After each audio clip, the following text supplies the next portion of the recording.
Welcome to this afternoon section of the first day of the fourth workshop on methodologies for official statistics. And indeed, I have the pleasure to give the floor to the president of the National Statistical Institute, Professor Francesco Kelly. Francesco, are you there? Thank you, Professor Cocchi. Thank you, Daniela. Dear guests and colleagues, good afternoon. It is a great pleasure to welcome everyone here in Rome, as well as those joining us online, to the fourth workshop on methodologies for official statistics, which has been kicked off this morning. Unfortunately, I'm unable to attend today. However, I would like to emphasize that this is an important occasion for us all. Reaching the fourth edition is an important milestone. It is not merely a sign of continuity, but also evidence of the vitality of the community involved. Researchers, academics, and practitioners gathered here today recognize the importance of meeting, exchanging views, discussing established practices, and exploring new ones, thus confirming that knowledge sharing remains essential for methodological innovation in official statistics, through masterclasses and invited talks. This year's workshop brings together internationally distinguished academics and experts from national statistical institutes to address some of the most compelling and promising themes concerning our daily work, like AI and machine learning methods, statistical models and small area estimation techniques, multi-source approaches, open source software. These issues are the frontier of research, challenging us to rethink production processes, quality frameworks, and the skills required in modern national statistical institutes. They also call for a deeper dialogue among disciplines, especially between technological and methodological innovation, for more efficient official statistics. That is exactly the kind of dialogue the workshop aims to reach.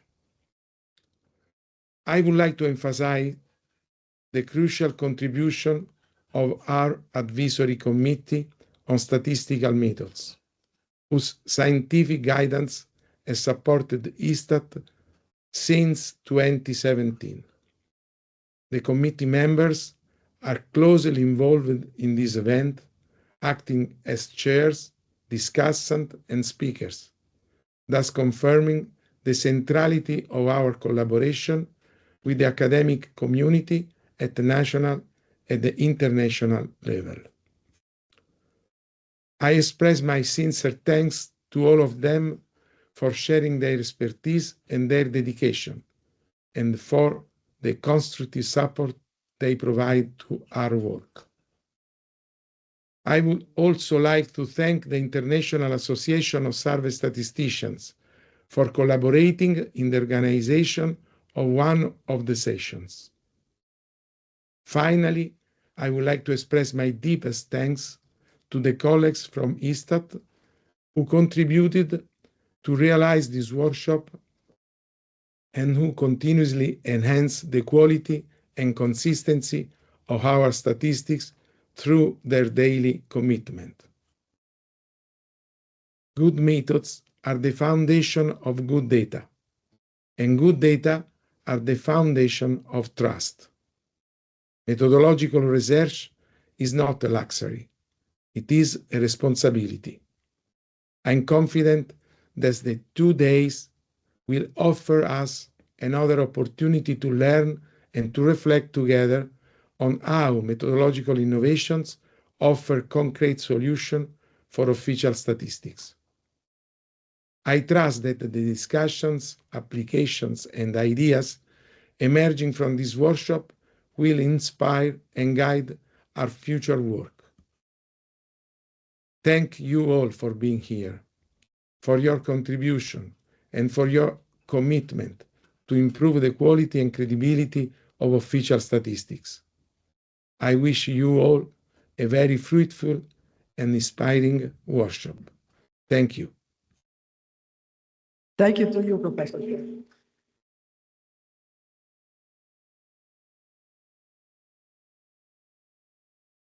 Now, we are ready for our second masterclass, held by Professor Zhang, with Professor Aziza as chairperson. So thank you very much to all. What? Thank you. Posso falhar a pena?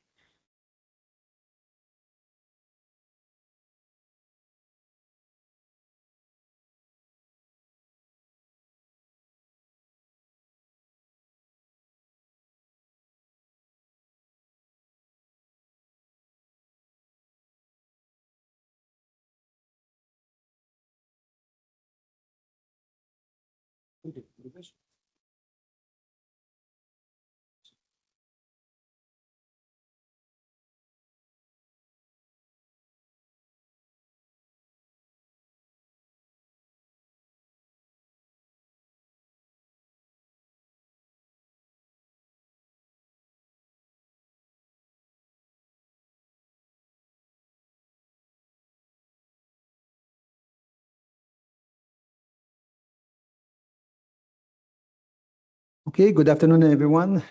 Welcome to this session on predictive inference of machine learning for official statistics that will be given in a few minutes by Li Chun. So just wanted to just give an introduction and see where this talk fits, the existing literature. Yeah. So as we know, for example, at Statistics Canada, but eStat and other national statistical offices, they tend to now, try to use machine learning in many possible settings.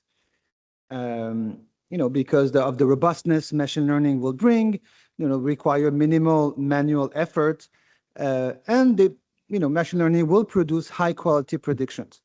But as I mentioned this morning, machine learning comes with a lot of drawbacks and a lot of challenges. And the main challenge is the rate of convergence that has an impact on many things, including variance estimation.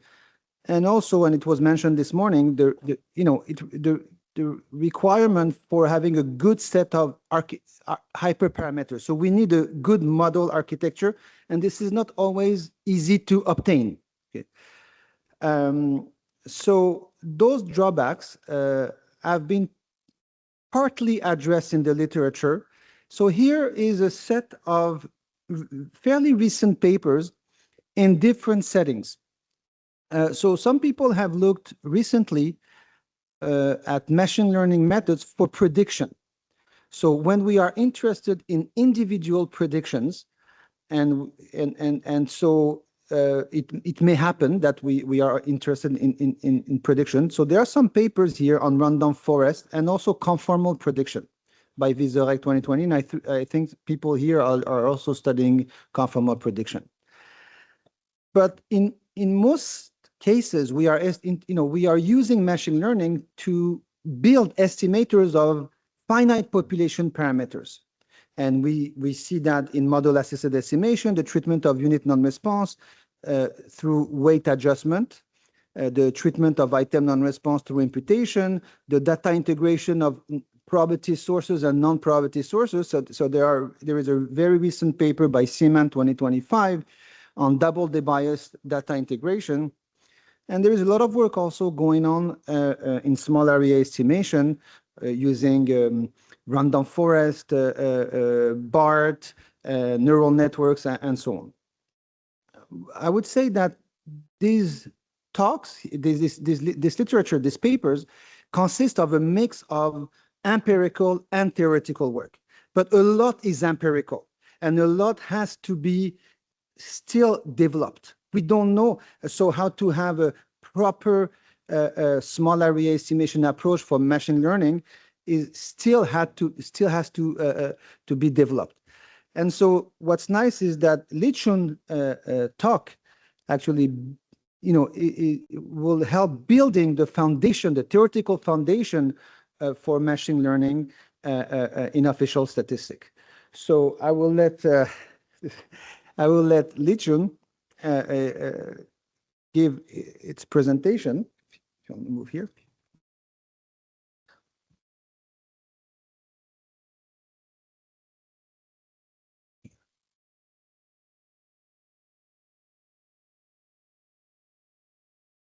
Yes.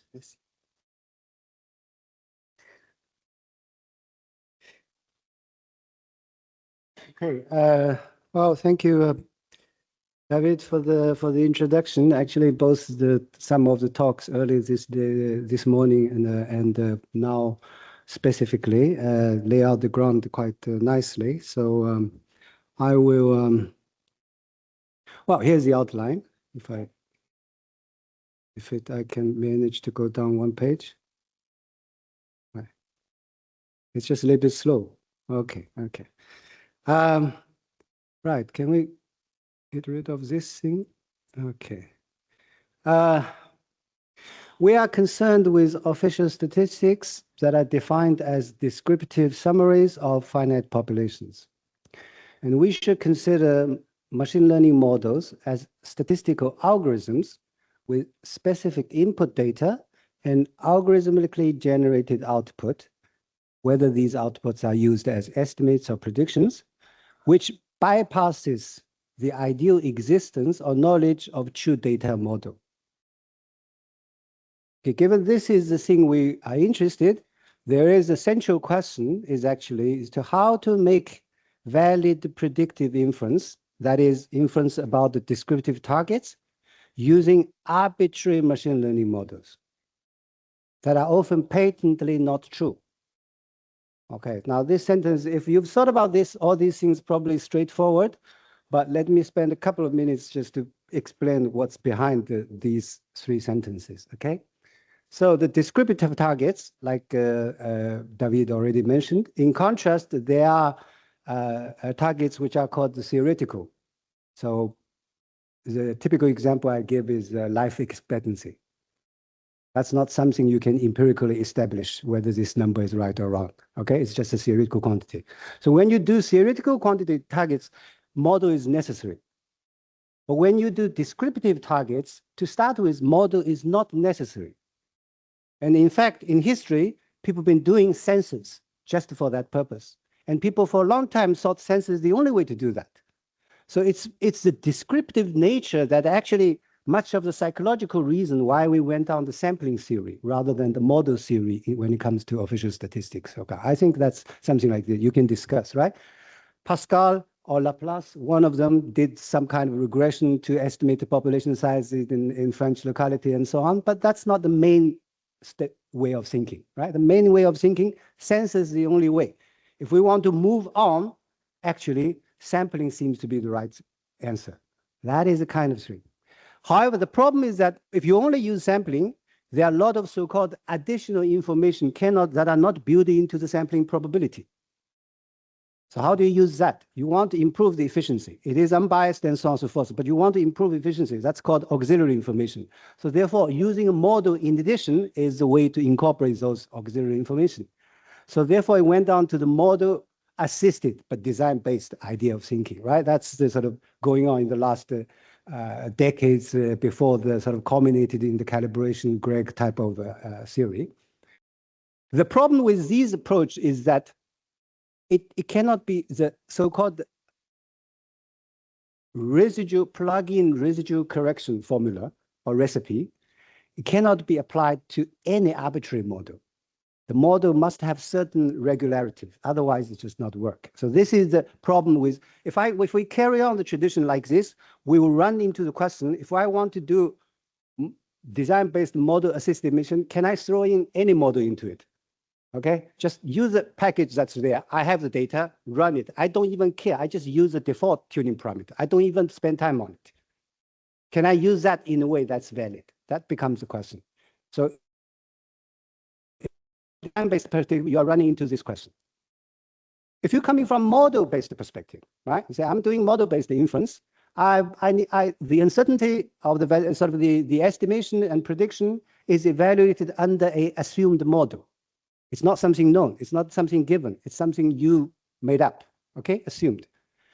Now, the problem is that from a model-based perspective, traditionally, there are two things we learn important. One, has the correct population model.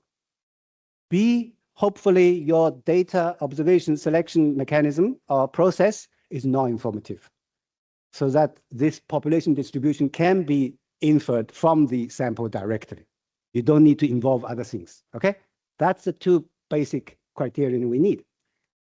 The problem is that with these newer models, what we call machine learning models, these newer models, more flexible models, if you go back to Breiman's paper, The Two Culture, that's essentially what he's trying to say. So these models do not pretend that there is such a thing as a true data model. It's an imagination. What do you mean there's a true data model? Well, data is just there. What do you mean there's a true data model? That's a philosophical point. Secondly, even if there is a true data model, how are you able to find it? See my point? So this is not just limited to functional misspecification, okay? You don't have the right X even. How do you know that? See my point? Given the X, you say there's a functional form. I do more flexible model, then I'm okay. I don't need to assume linearity. But how do you know you have the right X?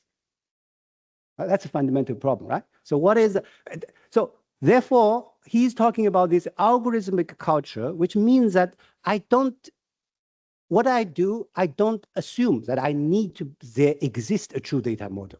I also don't assume that somehow I'm able to obtain this empirically. But still, I just treat my model as an algorithm. There is specified input, there is algorithmically generated output. It's called a statistical algorithm because the data may have random and my algorithm itself may have stochastic element. It's just not a mathematical algorithm otherwise, a computer algorithm otherwise. It's a statistical algorithm. I'm just studying this algorithm. And how do I study? I will study its performance. Mean square error, F1 square, whatever, right? That's it. That's the way to go. So forget about that. So you argue the validity of your model-based inference is not starting to say, I have a true model, and B, I have favorable sample. No, that's not the way you go down, how you argue you are right. We cannot argue like this. It's an algorithm.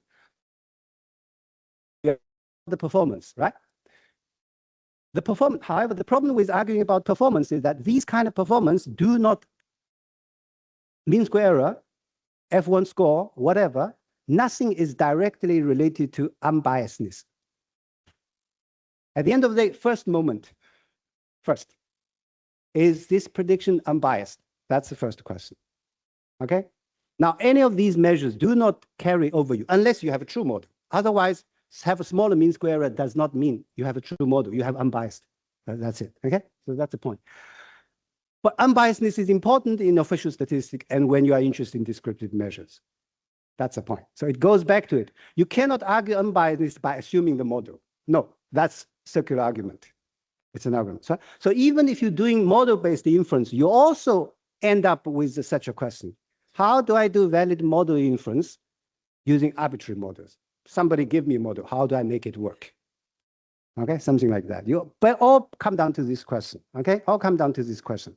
So I'm going to talk about an approach, what I call structure the different ways of doing things in what I call assumption lean. I'm going to be agnostic. I'm neither completely design-based nor model-based. I'm not trying to hear that you have to combine all the uncertainty together. No, I'm not saying any of these things, okay? But I'm starting from a different point of view. I'm saying that let's do things if you want to be rigorous or robust or whatever the word you want to use, you want to make your foundation as solid as possible. That's the idea.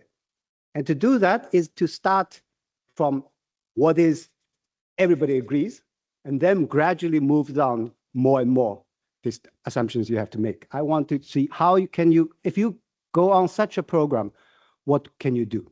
That's what I would like to say, okay? We're going to talk about both supervised learning, transfer learning. I will explain what it is, and if time, say something about the future, but probably we don't have the time, the way I talk. Okay. Assumption lean predictive inference. The first statement has two sub-sentences. The first sentence, I think, is quite obvious. Use what is known instead of what is assumed. That's assumption lean, right? Okay? If you want to be assumption lean, you use what is known instead of what is assumed. What it means that use the sampling design if it exists. If it does not exist, that's a different story. But if you have a sampling design, use that first. That's the only thing you know. Okay? So that's me. So this is actually the basic idea of design-based model-assisted idea. Essentially, like I said, this is a traditional idea. Nothing wrong with it.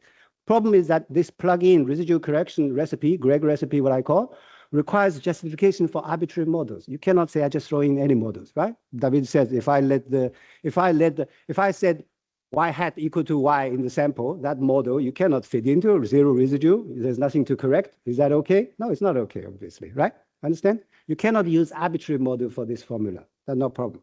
However, in case, what can you do? In case model-assisted estimates are not design unbiased, it's traditional, it's common actually to seek a design-consistent asymptotic inference. So David also talked about some of the examples, right? All these issues are so-called design-consistent asymptotic inference. So the idea is to say, I'm going to imagine a hypothetical sequence of increasing population. That's a typical setting we do, okay, in the design context. And then we have to build the tailored arguments for specific algorithms, right? I'm doing random forest, I'm doing supported vector machine, I'm doing this, I'm doing that. With these tuning parameters, does it matter? Does it not matter? All these things. So every particular algorithm, you have to make specific arguments for. It's not one argument you made for random forest can carry over to supported machine. Therefore, if random system, then support measurement also. No, it doesn't exist. You see my point? When you make parametric models, you can make more sweeping arguments. But when you go to this kind of arbitrary algorithms, you can't. You have to argue algorithm by algorithm. That's it. That's the situation. It's still possible to do. However, there's a tension. The tension in the sense that, like Fred Smith mentioned, these asymptotic notions, it's nice to have. On the other hand, it still may not hold in a finite setting which you apply.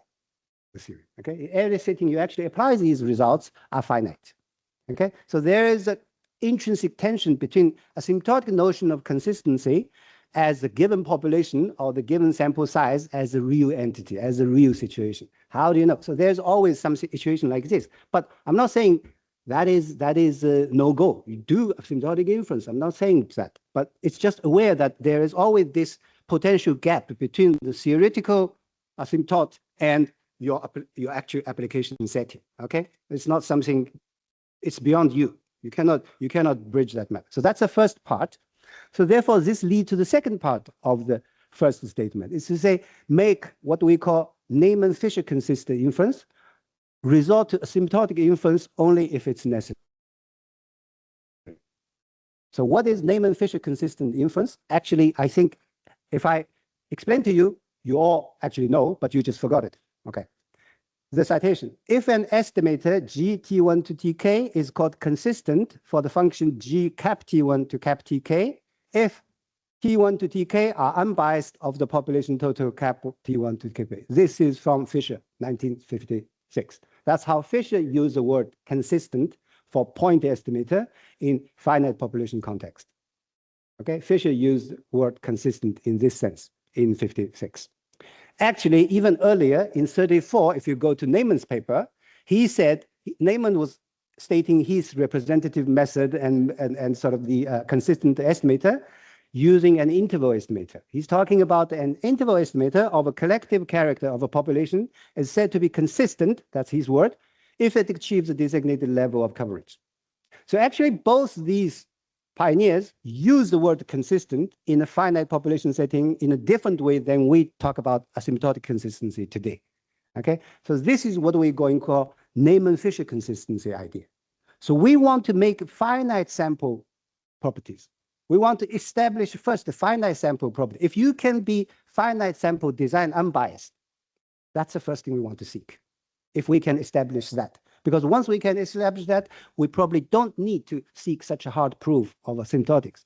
Because variance is, in a way, you cannot prove its its variance goes to 0, but you can see how small a large variance is in your situation. Just do some simulation. That's enough. You see my point? You can empirically get a handle. If you can prove the unbiasedness, that's the first thing. Without the unbiasedness, you have the additional trouble. Okay? So we want to do something like this. So recently, there have been some development on this front, which I'll go to and explain a little bit more once we're there. It will cover population total estimation. It will cover prediction, both at population level, individual level. It will cover prediction interval theory and so on, everything, okay? That's the thing. This is what I call A, use what is known instead of what is assumed. So if you have a sampling design, use it. And when you use the sampling design, focus on finite sample unbiased method first, before you look for asymptotic results. Okay, so that's my first statement in terms of how do you do assumption lean inference with machine learning models. That's the first sentence. The second sentence, make machine lean model-based inference. For instance, assume exchangeable joint distribution, but not the model function that is patently not true. So what do I mean? So in many situations, you don't have a probability sample. That's it. Okay, so for example, when we talk about multi-source big non-survey data statistics, you don't have samples altogether. So we don't do inference. Of course, you still have to do it. So still model will be necessary in many situations. That's it. Okay, but how do you do model-based inference in a rigorous way? Just not throw necessarily everything kitchen sink at it. You also have to think, what is assumption lean in this context? What is assumption lean in this context? However, generally, what may be considered as assumption lean model-based inference varies in different situations, if you think about it, okay? There are essentially two aspects you must deal with any model-based approach. The first is what we call the selection or observation process. You must have some assumptions, whether you explicitly model it or not. You must have some assumptions about, because this process is not governed by design, not sort of thing. So you need to make some assumption about this, even if you don't model it because you assume it to be ignorable or whatever, right? You must have assumption. So one type of aspect of assumption is about how the data was generated altogether. Is it ID? Is it exchangeable? This is kind of assumption goes to there. There's another type of assumption which is about the functional form. How do I bridge from X to Y? How do I make this mapping? Okay, random forest to give you one functional mapping, linear regression give you another functional mapping, so on and so forth. You can choose. It's always these two different types of assumptions always involved in any model-based approach. You cannot avoid it, whether you do it explicitly or not explicitly. In different situations, sometimes you think actually assuming ID exchangeable is much more lean than trying to assume that my KNN model is a true model. Okay, in what sense is a true model? Come on, it cannot be a true model, right? That's my point. In other situations, you may think my registered employment as a strong predictor for LFS employment, that's a very good model. Although my sample, due to all these problems, I don't want to assume my sample is ID. I think that assumption is much more lean. You see my point? Different aspect model in different situations, what is lean is different, but still you have to be conscious. How do I make my assumptions? What are the assumptions I must make first? I would like to make first. And what are the things I next would like to go on? Okay, that's the idea. So one of the examples is people talk about conformal intervals. Conformal intervals is built on exchangeability of the data or ID very often. And without assuming that the machine learning model you use to make those intervals has to be correct or true or in some sense. You can stick in anything. But if you don't use those models, you only use the Y directly, your interval will be too wide. So you use these models to help to improve the efficiency. But the validity of the conformal, the coverage, everything does not depend on the function you choose. Okay, some functions are just more efficient than others, but all have the right sort of coverage guarantee. That's the point. That's validity in that sense. Okay. What kind of things is that? So suppose now you don't have a design. Now you come in and assume ID. Is that a lean assumption? Because conformal theory is considered to be assumption lean, right? That's why it's attractive. In what sense is the assumption lean? You think about it. Actually, there is a connection lean by assumed analogy to design-based inference, actually. Okay, you have a sample. This is called quasi-randomization. You don't have a known probability sampling mechanism, but you assume either ID or exchangeability or whatever sort of convenience thing, as if it was selected by simple random sampling or whatever. Okay, that's exactly what's happened. This is called quasi-randomization, and this is exactly in situations where you feel like this kind of quasi-randomization assumption is probably the safest assumption to make compared to my random forest is a true model. My hyperparameter tuning is perfect. All these things. No, I don't attempt that. Okay, I don't even attempt that. Something like that. Okay, so there's connections, ID, and so on and so forth. Right? Okay, so this is what I mean. There are situations you have to do model-based inference, but when you do model-based inference, you still have to clear your head. What is the assumption lean approaches? Which assumption is the first? Which assumption is the next? And so on and so forth. To keep a clear line on this in your investigation and in your choice. Okay. The third sentence takes us beyond supervised learning. All these previous things, we essentially have sample, we have target variable, outcome variable, we have features, we have covariates, and so on and so forth, right? This is the traditional way of thinking machine learning model, supervised learning in this context. But there are situations, actually, this kind of unbiased supervised learning, whether by design or by model, is either too noisy or not possible at all. Okay, small area estimation, typically.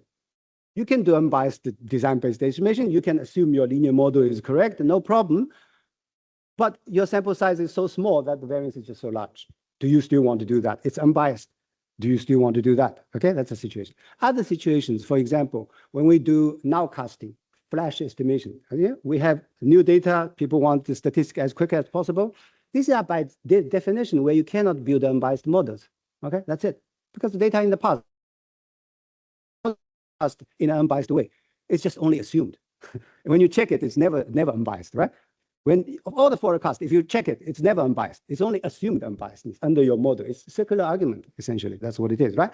Because you don't have the data in the future, how do you possibly can build a model for unbiased for future? It's just not possible, right? So there are situations where supervised learning setting is limited. If you stay with that, either you have to rely on very strong assumptions to justify your argument, or you say, I cannot do anything better. That's it, right? So in this situation, you need to look beyond. And now, instead of doing sort of using auxiliary information to improve sampling probability, if you want, right? We are using information that's not built directly into your model. And these are called prior information. So your X may be called your auxiliary information to your Y. But you are building a model Y given X. So X is already built into the model. What if you have other information that's not built directly into the model? If you build into the model, it becomes supervised learning.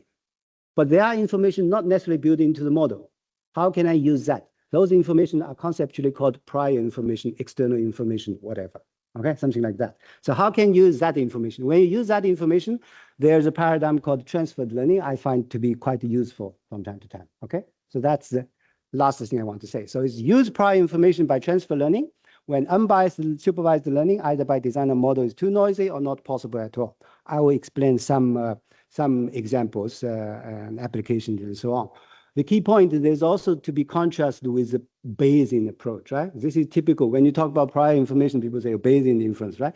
Bayesian inference says that your prior information has to come in the form of a distribution. This is very different just to say last year's total cannot be too far from this year's total. That's not expressed in terms of distribution. You understand? You are making a much weaker assumption than making a distribution. If you introduce a distribution, you're always making more assumptions. I'm not saying it's not possible, but it's just leaner. Without making the distribution assumption, you're actually leaner. Can you get away with that? I will show you an example where transfer learning is completely design-based. Right?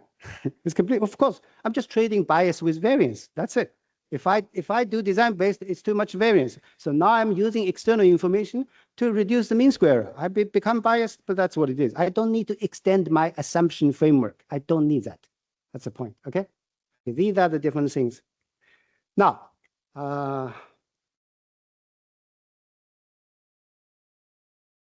we spend a little bit of time on the beginning, but I think maybe that's okay because it's better to kind of give you a sense of what are we discussing rather than the details, because you can always go back to the papers to look into the details. The details would be too complicated to cover everything anyway. So, but still, I'll give you some ideas, okay? So if I go a little bit faster here, It's only because I think some of the details you can just go back and read the paper and talk afterwards. It's not important on this occasion, okay? So design-based predictive inference supervised learning setting, meaning that I'm only using things I know. I don't assume anything. And the only thing I know is sampling design. Now, what can you do in terms of predictive inference with only the sampling design? This is what I have to show you. Okay. So what does it mean? This example I've given here earlier in this room, if you remember, if some of you are there, but I will repeat again, okay? What does it mean, design-based predictive inference? Because people always say model-based predictive inference. Well, how do you do design-based predictive inference? Okay, I have a population 4 units, associated values y, that's on top I gave, right? Suppose I do simple random sampling, 2 units out of the 4. So I list all the 6 possible samples, I1, I2, I1, I3, so on and so forth, right?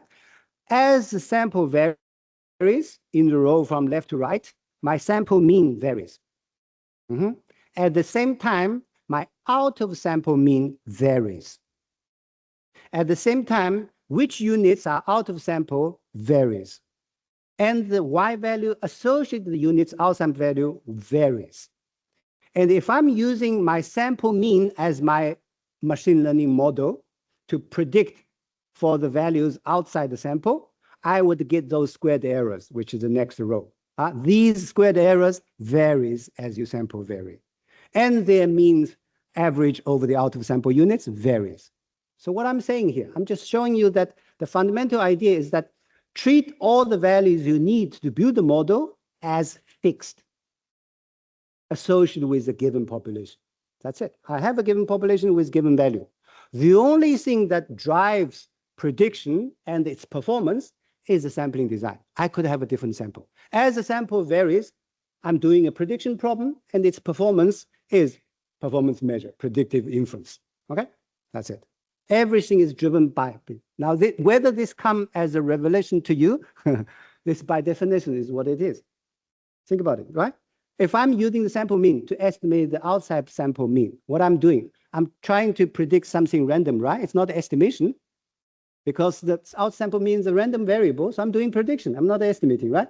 My sample mean is an unbiased estimate of the population mean. Population mean do not vary, it's fixed. So therefore, it's an unbiased estimate. But if I use my sample mean to catch the out sample mean, I'm doing prediction by definition.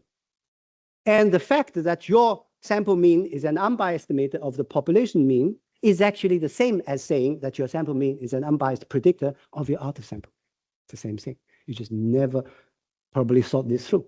Okay, understand? So design-based prediction and design-based predictive inference is a well-defined concept. Just people perhaps never really studied what the consequence of it. If we follow this track of line, what can we do?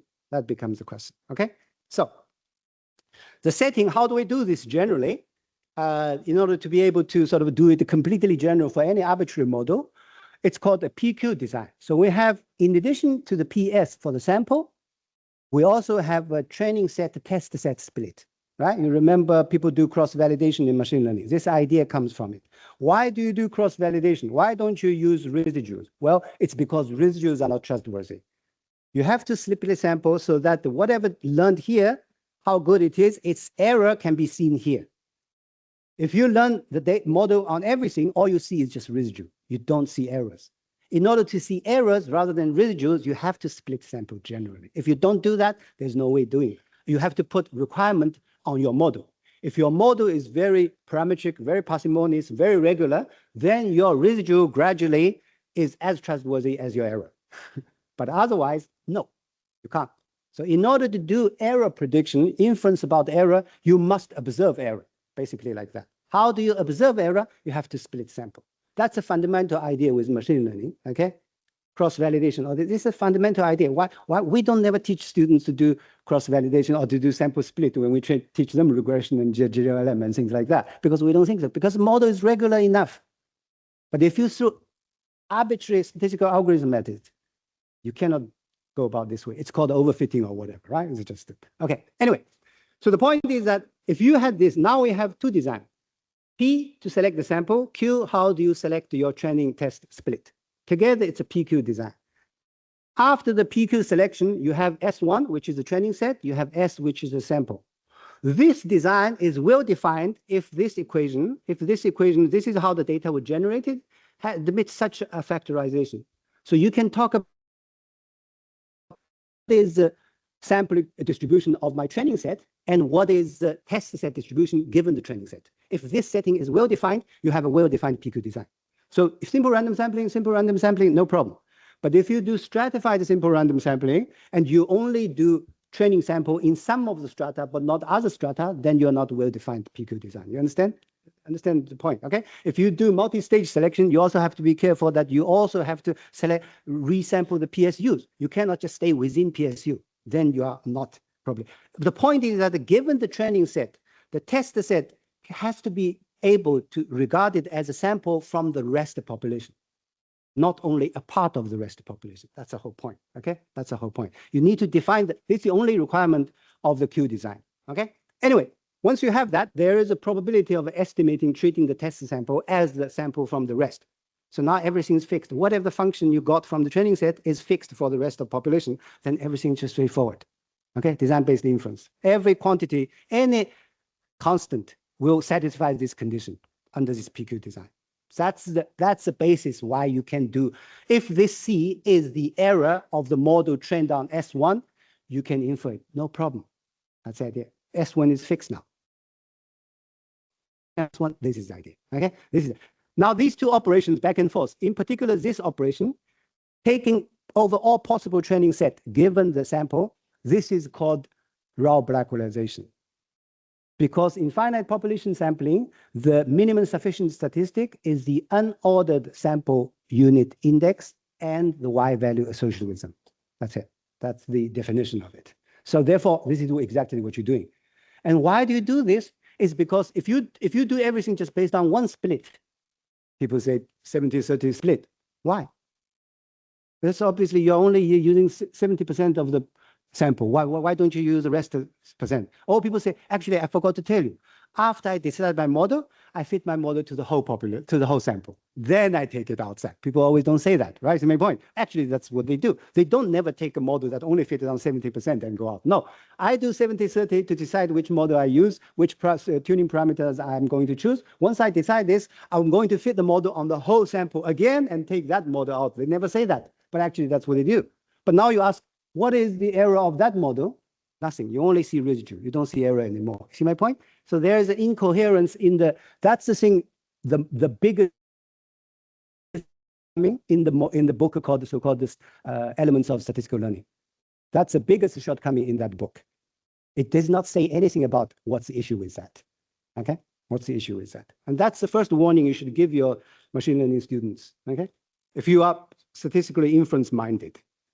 So this is called the SRB. Now, if you imagine, I'm just sort of illustrating for you. If you have twice SRS, then of course the test sample inclusion probably is very easy, right? Just the test sample size divided by the population minus the training sample size. That's very obvious. So if you, for example, do raw Blackwellization on your training sample mean, you will just. That's exactly what it is. But if you do a linear model, then this is your full sample, once trained linear predictor. This is your raw Blackwellized subsample trained linear predictor. For every possible subsample, you will fit the linear model and you apply to the unit with X value outside. You do the prediction, but you don't do it once. If you do it once, that's it. It's a subsample trained predictor, but that's losing efficiency. You want to recover the efficiency, so you do raw Blackwellization on this predictor. So therefore you take the expectation of all possible subsamples. That's this operation you do, okay? So you are using this predictor rather than this predictor. The full sample once trained predictor versus the raw Blackwellized subsample trained predictor. This is the recipe. This is the recipe, the new recipe. Everything you do, you can replicate, just let the machine run. Okay, if you can do it on the subsample, you can just let the machine run to do the rest of the job. Okay, but don't do it on the full sample unless David has already proved it's consistent. Okay, otherwise don't do it. Don't do it on subsample. Okay, that's the point. So how do we apply this method? Okay, we can apply this method for a number of things. This is the first thing. We can do unbiased population estimation, just like a usual grade. It looks like a usual grade. The only difference is that here I'm only doing the error correction based on the test sample. It's not the full sample. In the grade, it would be in-sample unit, out-sample model prediction, sample residual correction.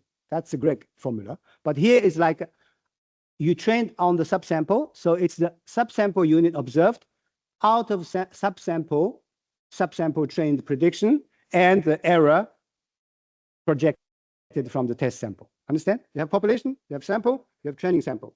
From this training sample, you build whatever the model. You throw a ready package to it. You have a mu x. That's it. The mu x, the error in the total set, you see that. That's a random sample from the rest. You can correct the error for this predictor in the whole rest of the population. That's the idea. So if you do this, it's unbiased, just like a difference estimator. Your S1 is just your pre-knowledge. Understand? S1 is your conditional S1. This is simple difference estimator. The only thing you realize that this is not efficient, I have to do raw bracketization on it. Okay, and then you get your SRB predictor. And this is unbiased. You can throw any mu at it. It's a finite sample property. You don't need the asymptotics. It always works. You don't need to tune your tuning parameters. If you want to tune your parameters, you only want to improve the efficiency, but it's unbiased anyway. Just throw your default, run whatever the package you have. I don't really care. Do you use weights? Do you not weights? You decide. I don't really care. Everything works. Okay, that's the idea. So this idea, therefore, this recipe, new recipe, subsampling raw Blackwell, this idea combines, if you think about it, three classic ideas in statistical inference. The first is what we call model-assisted estimation in survey sampling, right? I'm using the probabilities, right? I'm using only model assisting to think. First idea. Second idea is cross-validation for error estimation, not the residual estimation in machine learning. This is the contribution of the machine learning idea. We do in statistics, we don't do that, but in machine learning, that's the first thing you do. Okay, that's the first thing you do. You do cross-validation. That's it. And the cross-validation, in order to do error estimation, you want to avoid the train. You do want to avoid using training residuals. Don't use residuals. Use errors, because you are interested in out of sample. For the units you haven't used, it's always error. It's not residual. So therefore, in order to say something about error, you must have some error to start with. That's just logical. There's nothing else. Okay, that's what it is. So you have to do that. And then you do the raw blackalization to recover the efficiency. Because you create error, you have to split sample. So whatever the training is less efficient than it should be. So therefore, you need to do raw blackalization in order to recover this loss of efficiency. Otherwise, without doing raw blackalization, unless you have a very large sample, the variance is small enough anyway, so you don't care, which is my point. Okay, but otherwise, you would like to do that. Okay, these are the three ideas. These three ideas can be next move on. Instead of doing unbiased estimation, what if I just do prediction? This is a subsample trained prediction for the rest. Okay, S1 just shows that it's trained on S1. This is a raw Blackwellized estimator. Fine, I've used all the things. Now I only need to predict it for the one out of sample. So these are the two things, right? I'm doing some, sorry.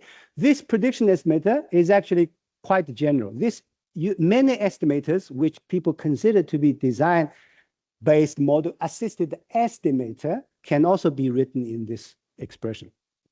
Even the Horowitz-Thompson estimator. The Horowitz-Thompson estimator can be written as a prediction estimator, where the X is just a quantity related to the probability. Okay, inclusion probability. That's all there is. You can do that, no problem. So this is a quite general formulation. As long as you do sort of unit prediction out sample, probably everything goes there, something like that. Okay. Now, when you do this thing, if you use the SRB predictor for the out sample, you have two errors. If I want to do inference at the population level, this is the squared total error. Yes, squared total error. When I apply at the individual level, this predictor, total error squared total error. That's for population total inference. I'm interested. If you are interested at the unit level inference, you are interested in the total squared error rather than the squared total error. That's the only difference. Okay? So you can do design-based predictive inference both at the population level and at the individual level. As long as you can estimate these errors unbiasedly, then you have predictive inference, no problem. Okay? And this is what we give you. 2025 of the paper, we can estimate the total squared error and square total error, all these things unbiased, no problem. Any model, you can throw them. So that's the details.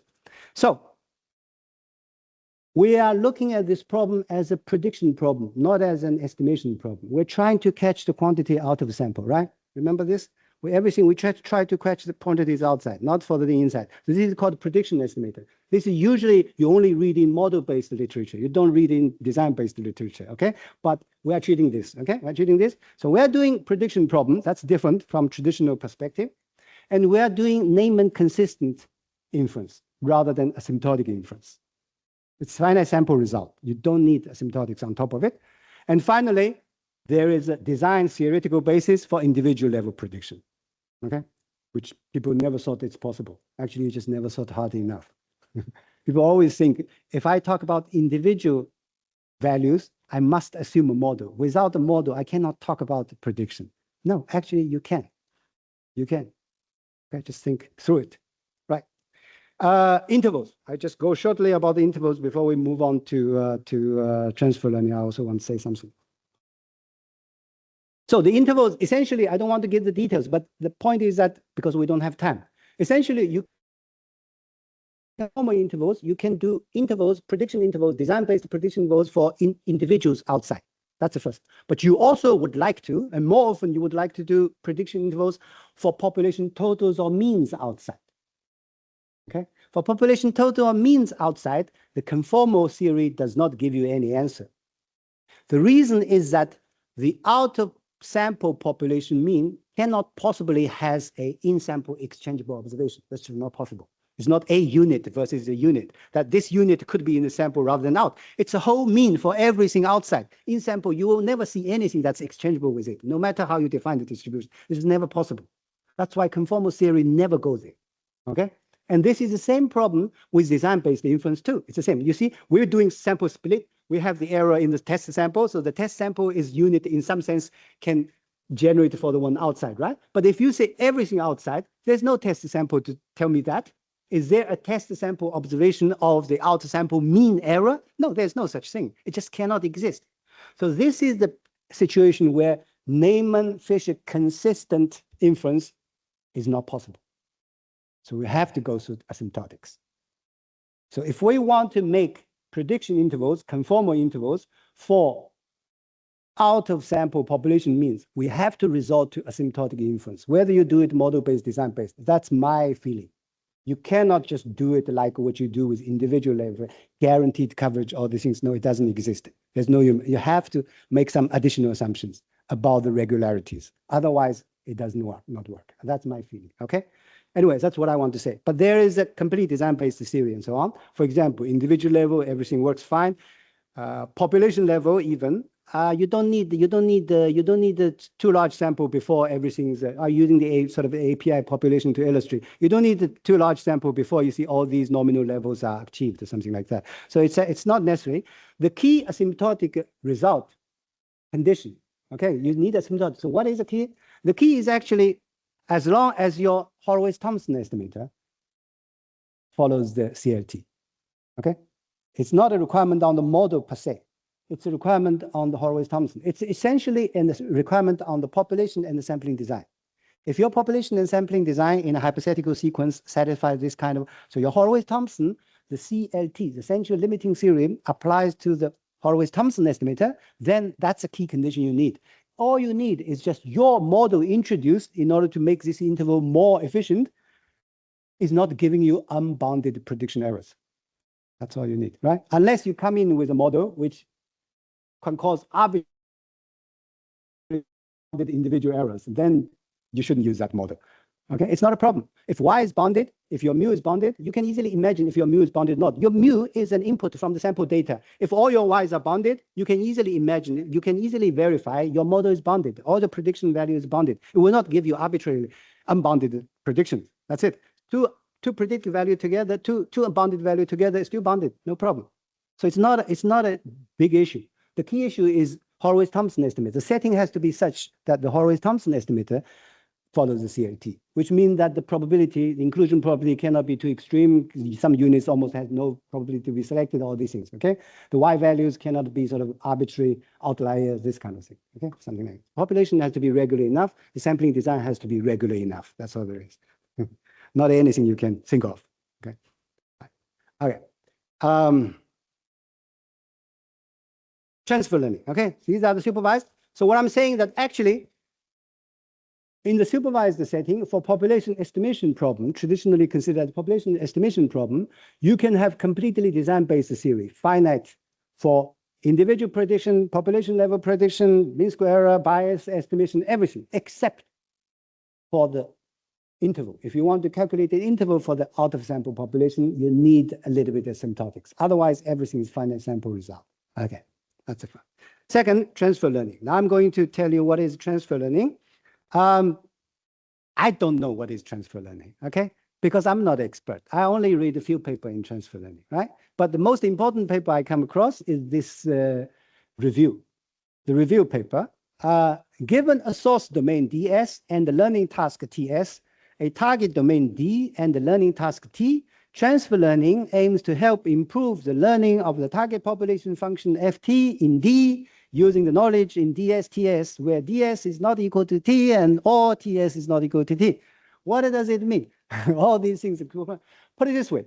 We do a health survey in Italy. We want to estimate the cancer sort of potential factors. We want to fit a model to do that. We do a survey on that. The same survey has already been done in Germany. The model in Germany has already been fitted. That's your source domain. Your target domain is Italy. Can I use that information? If I use that information, I'm doing transfer learning. If I use the model already obtained, estimated in Germany, I'm doing transfer learning. If I only use the data in Italy, I'm doing supervised learning. Understand? Or use the data in Germany as features in my model for Italy, I'm also doing supervised learning. As long as the information is not directly built into a model. Understand? That's the key about supervised learning, okay? Because you are using the Ys in the target population. That's why it's possible, in principle, to build an unbiased prediction. If you are mixing Italy and Germany, if you fit model both to Italy that applies to both Germany and Italy, of course, that model is not unbiased for Italy, unless you say Italy's population model is exactly the same as German model. Is my point? You cannot. So this is the ultimate problem. There are information out there. How do you use it? If I'm building that information into the model, I'm doing supervised learning. If I ignore that information, I'm also doing supervised learning. But if I'm using that information in another way, transfer learning. That's the difference, okay? That's transfer learning. So I'm saying that this way of looking at things, this way of looking at things is actually providing a very quite sort of wide, even though not very rigorous, not formalized framework, a non-Bayesian paradigm for how do you use prior information, right? Now you can think about small error estimation, you can talk about borrowing information, time, whatever, you know? All our surveys are over time, continues. Think about it. What about the last year's estimates? Did you use them? If you use them, you're doing transfer learning. If you build that into your this year's model, you are doing model-assisted estimation. But if you don't use that way, you use some other way. For example, you say the last year's estimator cannot be too far from this year's estimator. What do? This is the regularization you would do. This is the estimator you would have fitted on this year's sample. This is the regularization towards last year's estimator. I can choose between them. I would suffer some bias, but if my original sample unbiased estimation is too noisy, then maybe I'm willing to do that. If my original sample unbiased estimation is good enough, then I want to do that. That's it. That's the only practical help. Whether it's worth doing it, but it's always possible to do it, okay? There are, for example, composite estimate for labor force statistic, right? Is it transfer learning? Is it not transfer learning? I ask this question for you to think, okay? The idea, to think about it. What are we doing here? I'm talking about settings where traditional way of looking at supervised learning is not using all the information that you would like to use. That moves you into the transfer learning setting. Okay. So I give you 3 examples quickly.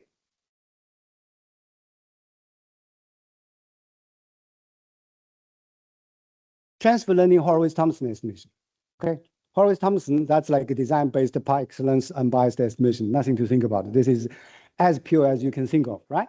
You can do transfer learning for Horowitz-Thompson estimation. Okay, a population U of size kappa n, probability sample S of size n. However, n too small, so that the variance of your Horowitz-Thompson estimator is too large. That's the setting. Okay, whatever the reason, maybe in small area estimation, maybe just my sample is just, I don't have the money enough. Something is okay, other thing is not okay. That's it. Okay.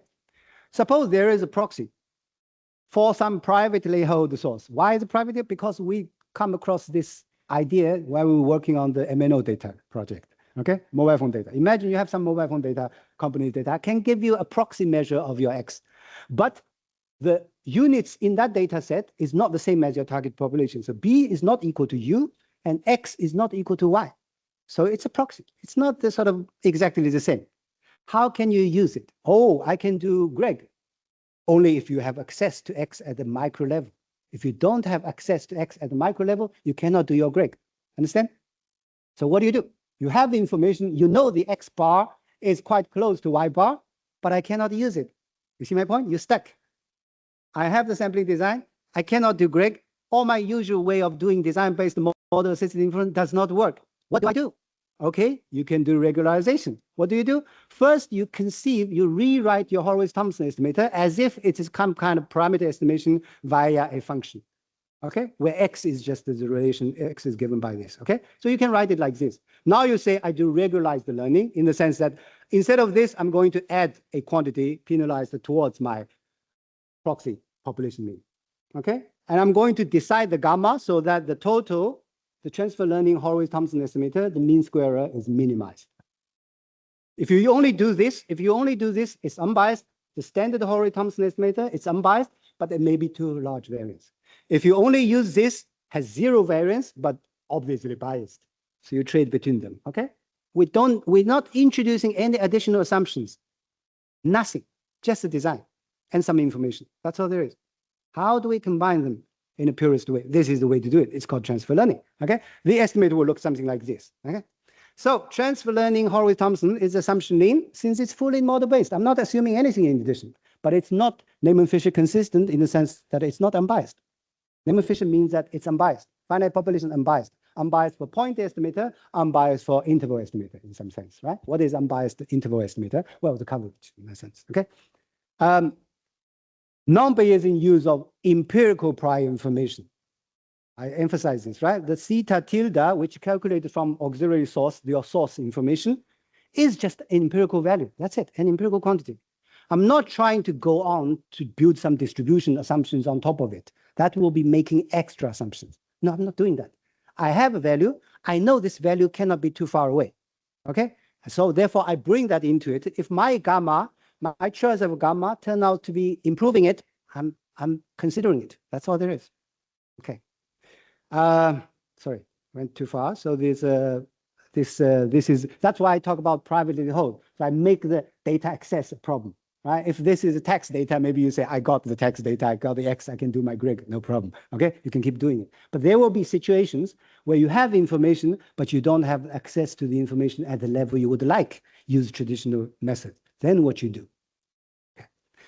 Ensemble for ensemble estimation is like a population sort of small area problem, typically. Okay, we have domains, outsample domains, D1, D0. Okay, suppose I do model-based estimation, some kind of Fay-Harriot mixed area effect, fine. What would I do? I would do eBLUP for the in-sample domains. I would do the synthetic estimator for the out-sample domain. That's the traditional standard. I don't want to repeat myself. This is what it is, right?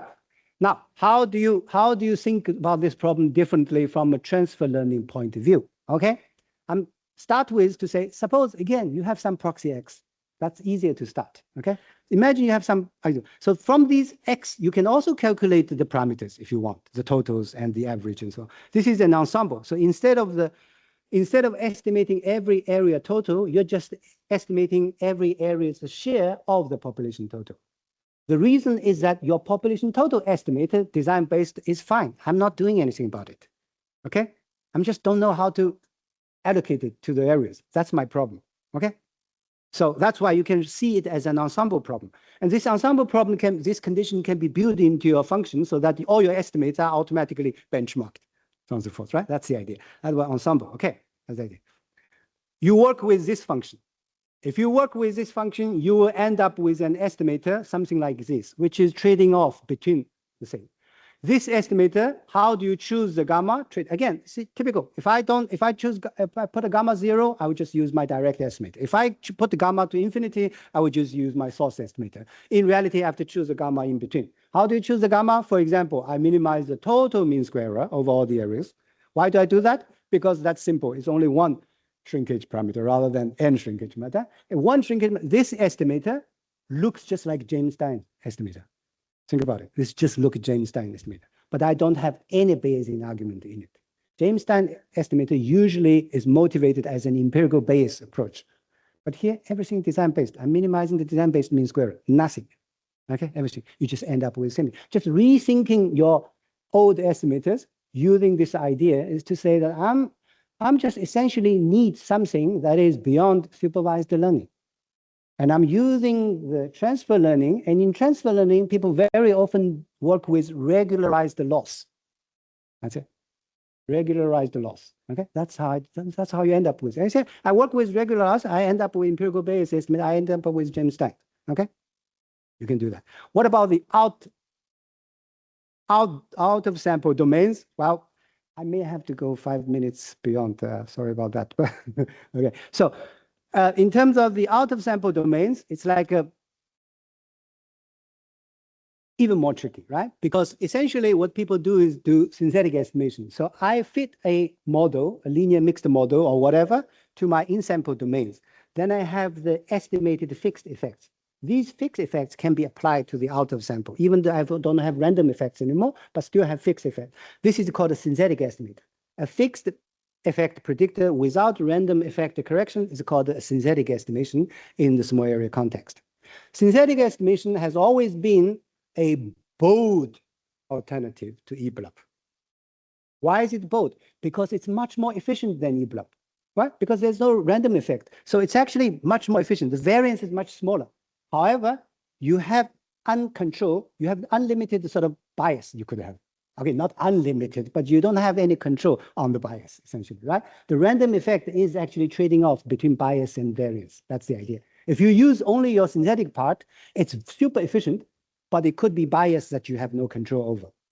So therefore, you use the random effect to control for that, using direct estimate together to control that sort of bias potential. That's the idea.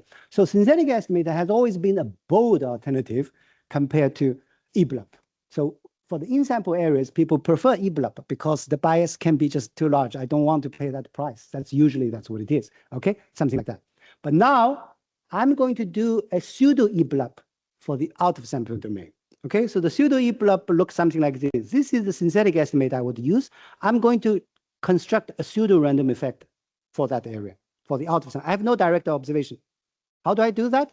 This is called the transductive transfer learning. Okay, you have no observation in your target domain. How do you do that? Well, essentially, you do something in the source domain and then move it over. That's it. Okay, so basically, if I do my pseudo eBLUP for the in-sample domain instead of the eBLUP, I do my pseudo eBLUP for the in-sample domain. How would I choose this alpha? This is how I would choose. Once I've chosen, this alpha is taken out. Therefore, I can do it. See my point? That's the idea. Okay, the idea that how do you get a pseudo eBLUP for the areas where you don't have any observation? Well, if I had done this in the in-sample domain where I have observation, I could get the best. This may not be better than eBLUP, but that's an alternative. And whatever the beta estimated, whatever the phi estimated, in order to do that, I just take it out, apply it here. Is it good? Is it not good? It is good if my area are exchangeable.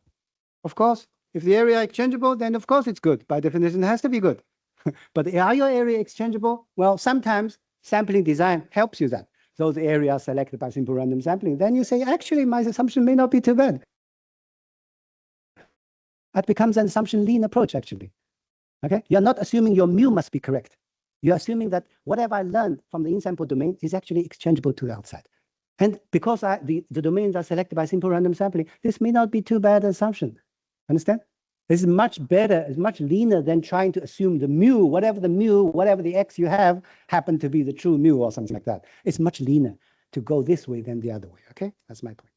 Okay, the final setting, flash estimation. So, generic setup. I have a model function I built from a sample called S. What I'm interested in to do prediction at the individual level for the units in R. And I know a priori, by definition of the problem, that the conditional distribution in R is different to the conditional distribution in S.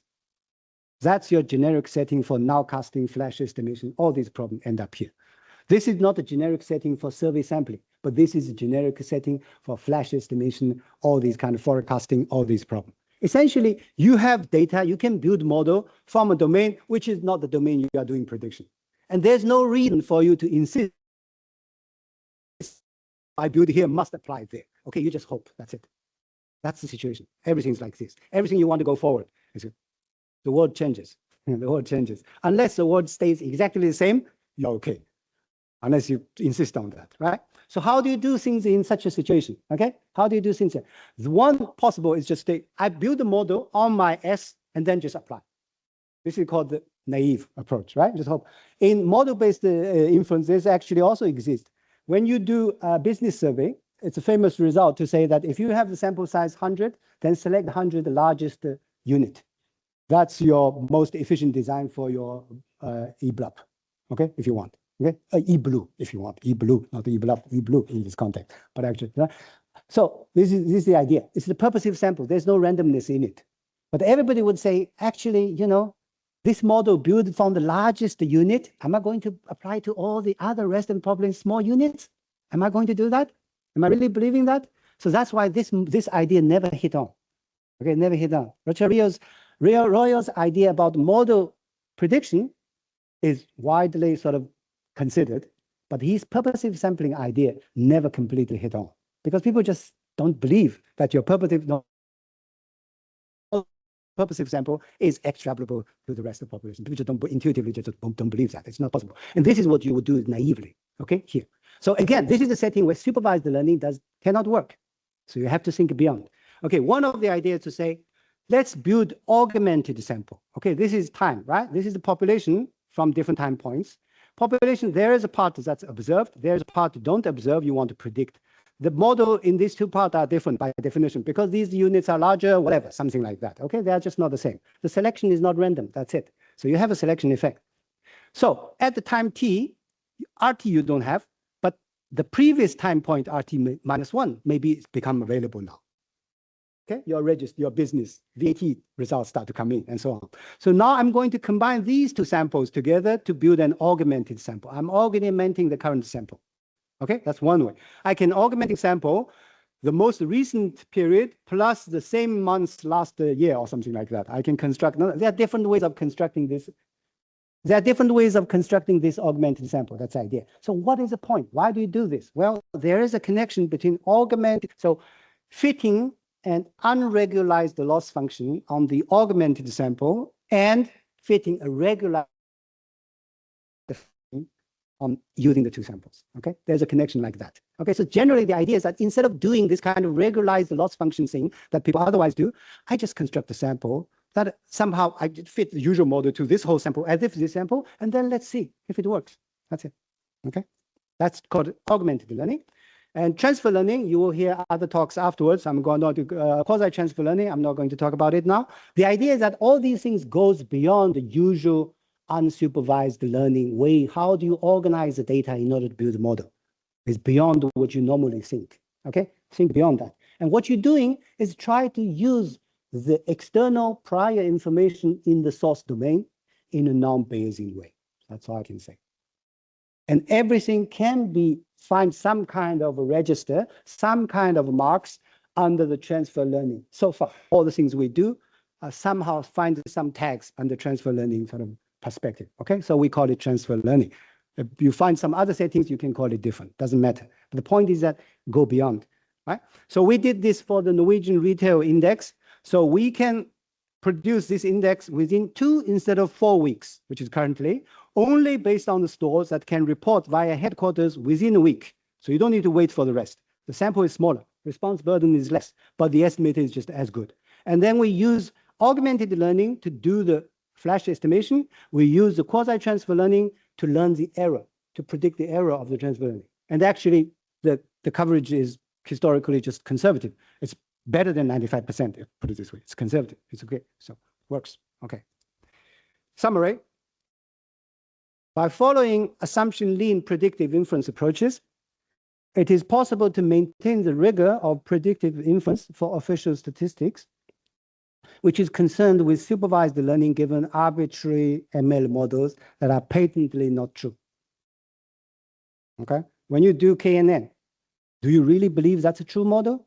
When you do random forest, do you believe that's a true model? If you push the button, the model will be different. Are you ending on the true model? What are you talking about? Is my point? We're not. It's beyond this true data model culture. It's just an algorithm to do some things. Okay, that's what Breiman is saying. You have to look at it this way. Okay, you have to look at it this way. That's the idea. Whether the associated uncertainty, I've already showed you. We already got the results. If you want to estimate bias, mean square error, interval, whatever, all these things are possible already. Okay, we just can extend. You can do more and more, so on and so forth. Okay, that's the first thing. Second, beyond the transfer learning setting, in the sense that my unbiased learning, no matter it's model-based, design-based, my unbiased learning is either too noisy or just plainly not possible, unless you are so heroic, insist on it's unbiased. When everybody said, how can this be unbiased? I think it's unbiased. You can argue in this way. That's no problem, right? That's the only way of arguing your way out now. If it is in such situation, if you have additional information that's not built into your model, if you build into model, that's supervised learning. If there are additional empirical information outside, there are ways of using them. Does not necessarily require you go all the way to the Bayesian formulation. Okay, you can work with Bayesian, that's no problem. But I'm saying that if you want to adopt an assumption lean approach, so I'm just using this information, I'm using the relevant in the sense that I think this estimator shouldn't be too far from mine. That's it. I think this model cannot be too different from my model. That's all.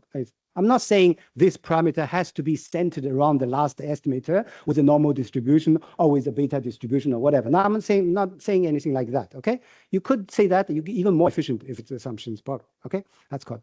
So transfer learning, and I think we stop here. There's no time for future. We discuss, maybe there's questions leads to future. Thank you.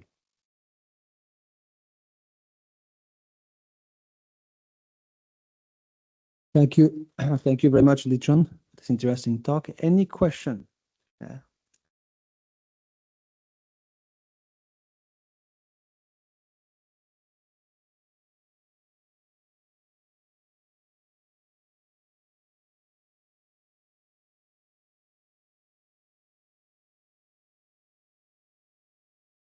Thank you, Lichon.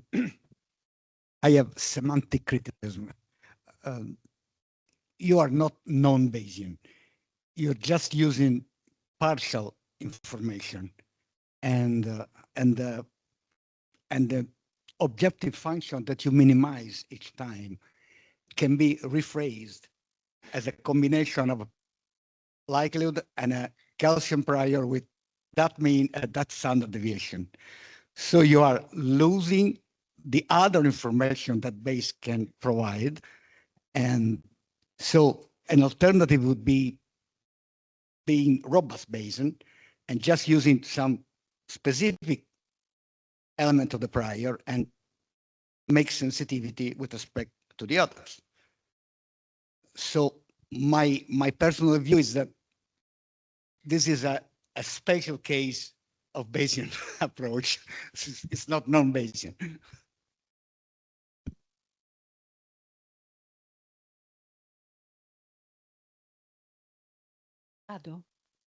So many thanks.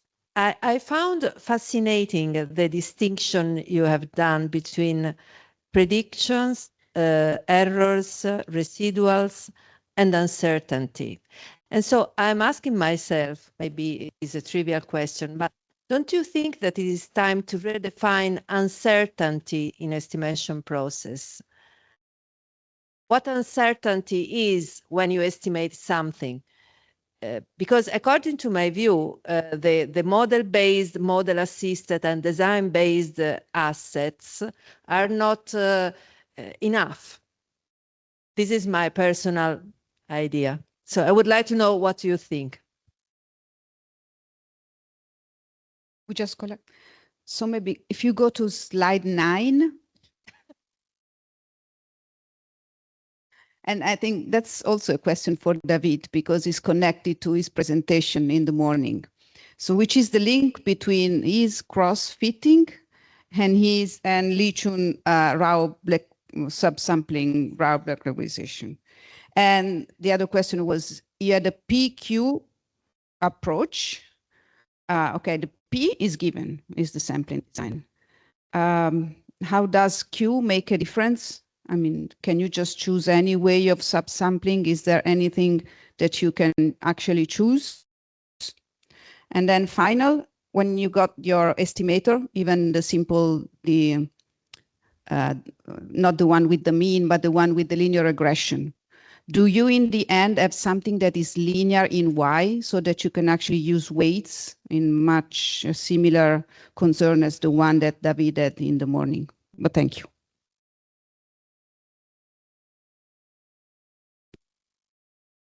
Yeah, there is also a question from Florian Dampert from the studies. And the question is, how intensive is the Rao-Blackwell approach in terms of computing time and resources? Is it really worth doing that? Thank you.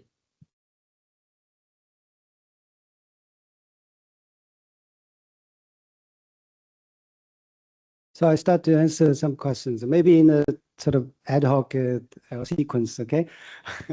I think maybe I start with Monica's question, right? So uncertainty, sort of the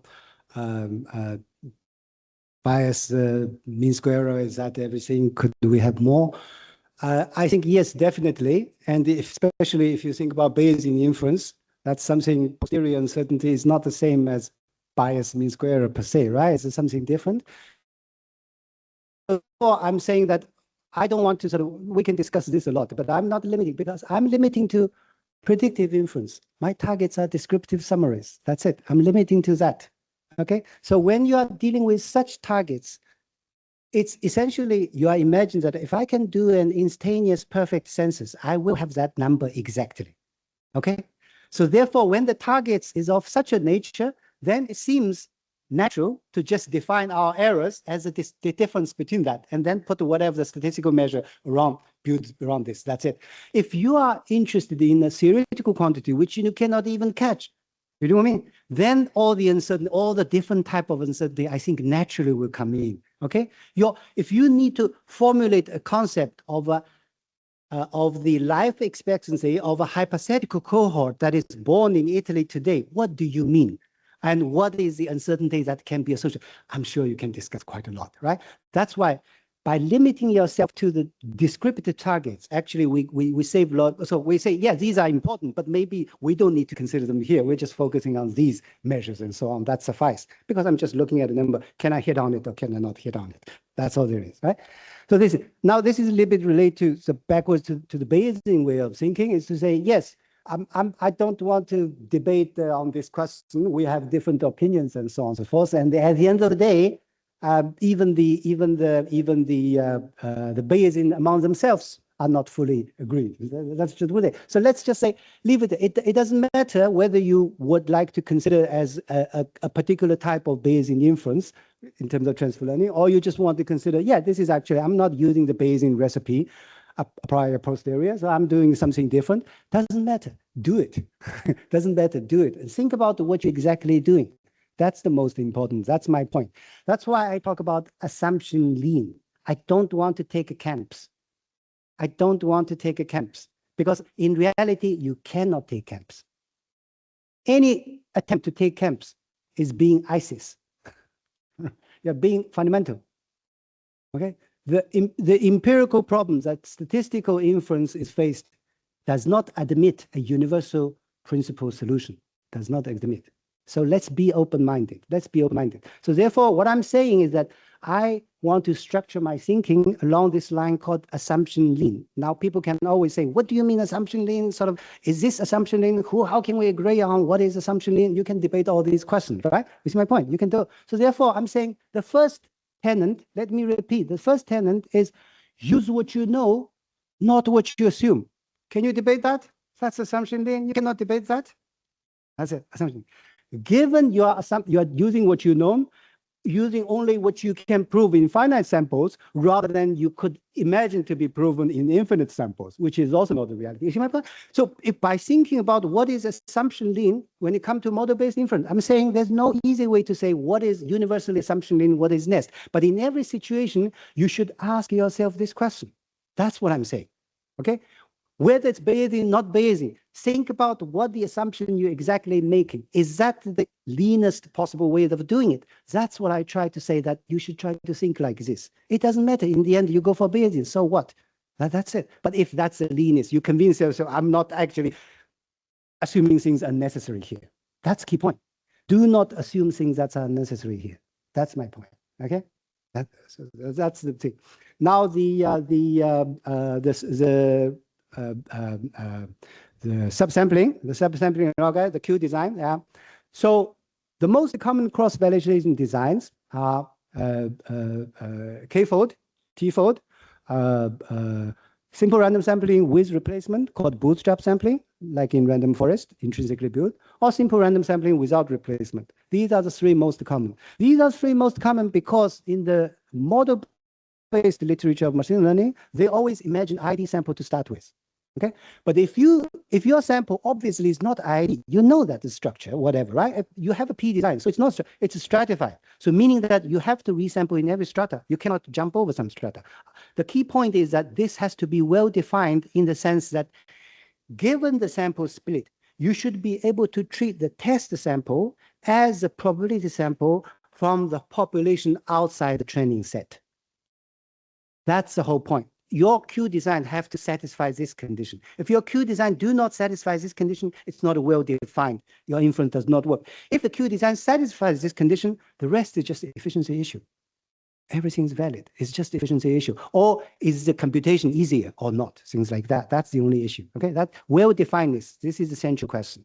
Now about the split, I know actually I don't mention Neyman orthogonality.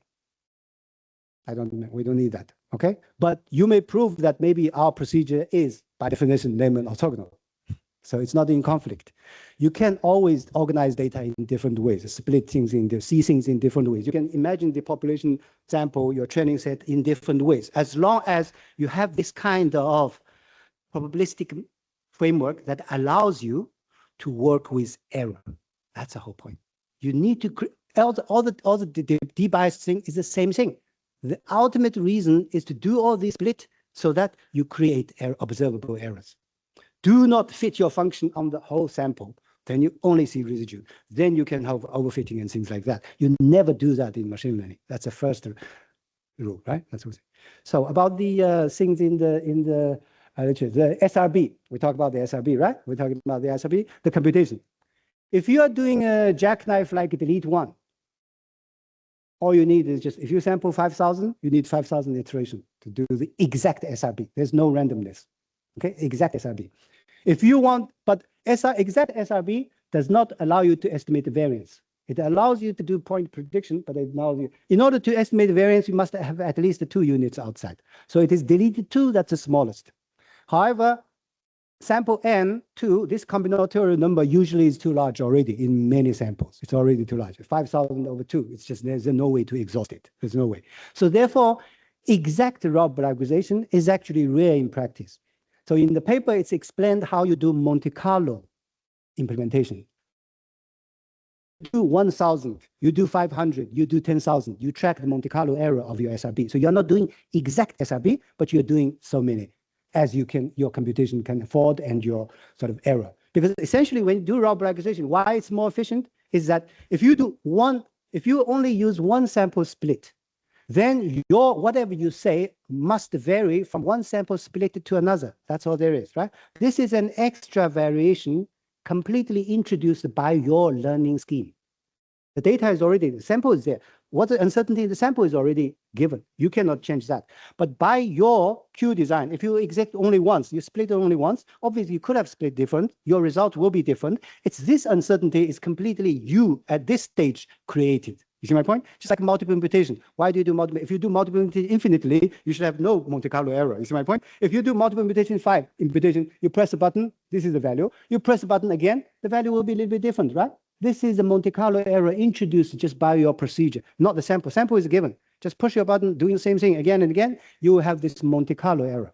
This Monte Carlo error is what exact Rao blackization is removing in principle, is removing. There's no this uncertainty. So the model is also trained on the full sample, but it's coming from an average of all the subsample training estimator rather than full sample once trained. That's the difference. If you do full sample once trained, it's quick, easy, but you don't have the errors. So therefore, in machine learning, you must do cross-validation. Now, no matter how you do cross-validation in machine learning, maybe you do default, maybe you do bootstrap, whatever. We allow this Q design. Having done the cross-validation, able to settle for the tuning parameter, able to choose random forest in front of logistic regression, what do? People say, I take this and fit to the whole sample again before I do outsample prediction, right? I said, no need. Just average all the trainings you already have. We save you computation, you understand? Actually, this idea that having done this cross-validation, I'm going to take what I know about the model, fit on the full data set again, and use that outside. This is weird. Okay, I'm not, that's the word I use, right? Weird because A, you are calculating something extra which you didn't need to, because SRB said you don't need, just average all the subsample trends. You already done the Monte Carlo SRB. That's it. You already done the Monte Carlo SRB, just average over them. That's already done. You don't need that. And secondly, by doing that, you suddenly, all the error assessment you've done is invalid now. Because all the error assessment you did on cross-validation is based on subsample trend predictor. It's performance of subsample trend predictor. It's not the performance of the full sample trend predictor. Understand? This logical inconsistency is there. So why do you do that extra step? Maybe that's the reason people don't mention it, even they do it. Because they maybe intuitively realize this seems stupid to do this extra. And by doing this extra, I'm actually ruining all the inference I had previously. Because whatever the mean square error I estimated, the average mean square error in my test sample does not apply to the predictor I now use now. Because now it's fitted on 100% sample, not 70% sample. This is your prediction error on average for your 70% sample fitted predictor. That's okay. You cross-validation, you got that. But what's the prediction error of your full sample trend? I cannot say. Huh? So it's actually, if you think about it, all these things needs to be sort of from base. Think from the basics, that's what it is. But maybe David has a different opinion on the. Oh, I don't have any different opinion. Any other question?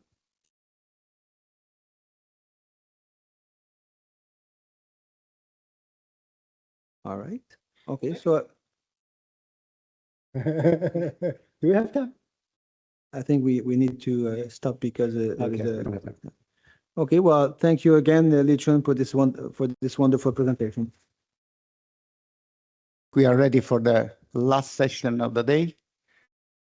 Session number 2, which deals with AI and ML for official statistics. So we have 3 speakers today. The first one is Jakob Engdahl from Statistics Sweden. And the title of his talk is Generative AI and Models in Official Statistics from Prototypes to Practice. So the floor is yours, please.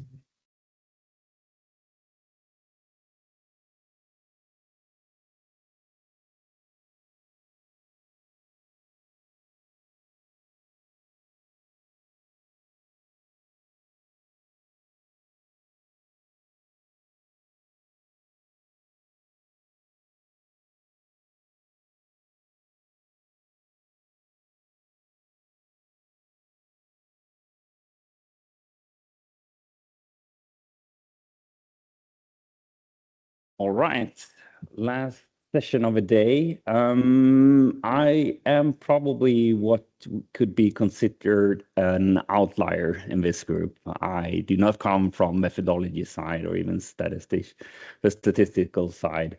I tend to come from the IT side, or rather the architectural side.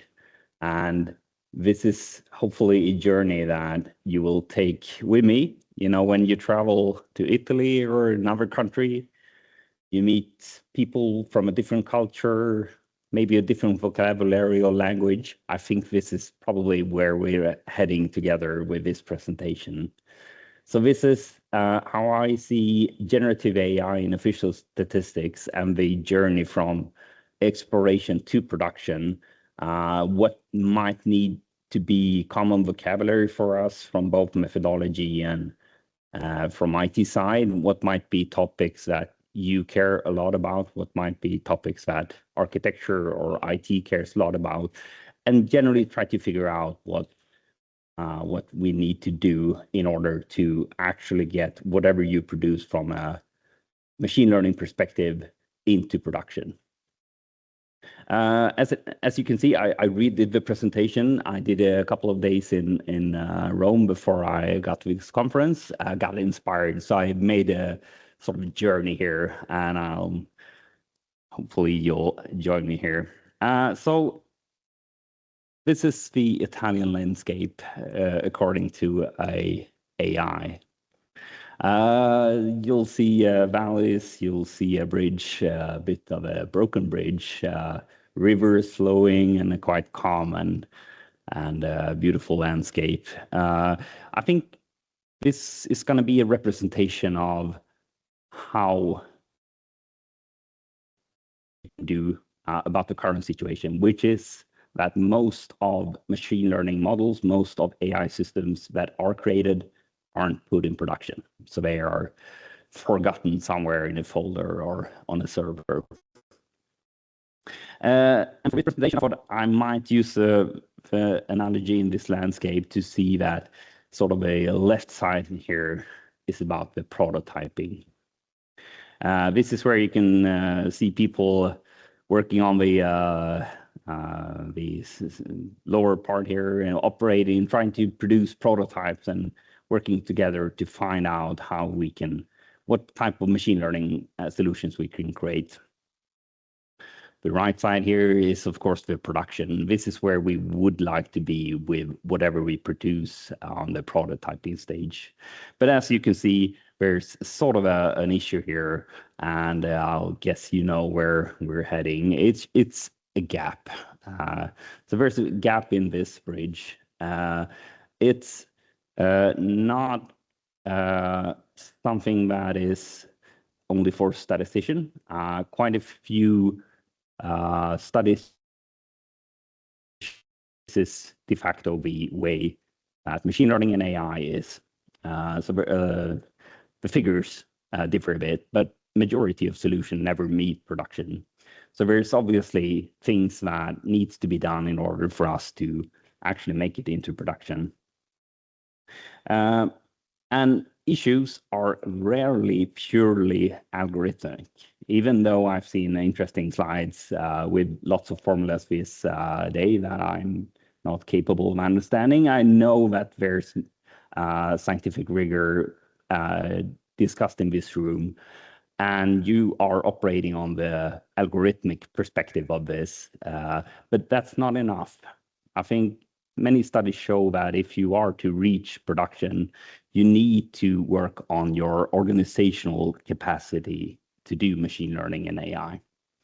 People, process, technology, and information, a kind of common way of thinking about this. In some cases, you talk about culture. In some cases, there's also a prospect of a financial aspect of this. You know, it depends a little bit on what you're trying to do. But when it comes to machine learning, this experience from us in Sweden as well. It's not only the methodology perspective that needs to be in place. You need the other things to work as well.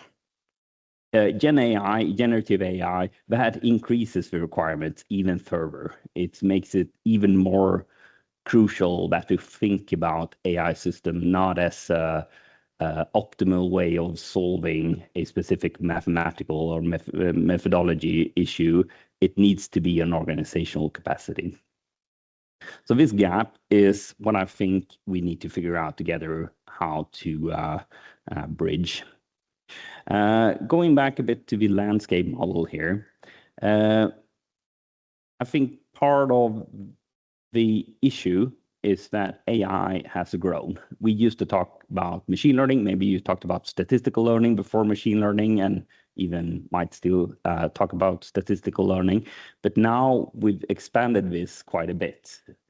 If not before, definitely when generative AI became the new big thing, AI suddenly exploded. And it's no longer beneficiary for us to think of AI as a single thing. And part of that is where we need to figure out which part of the organization should utilize an AI system.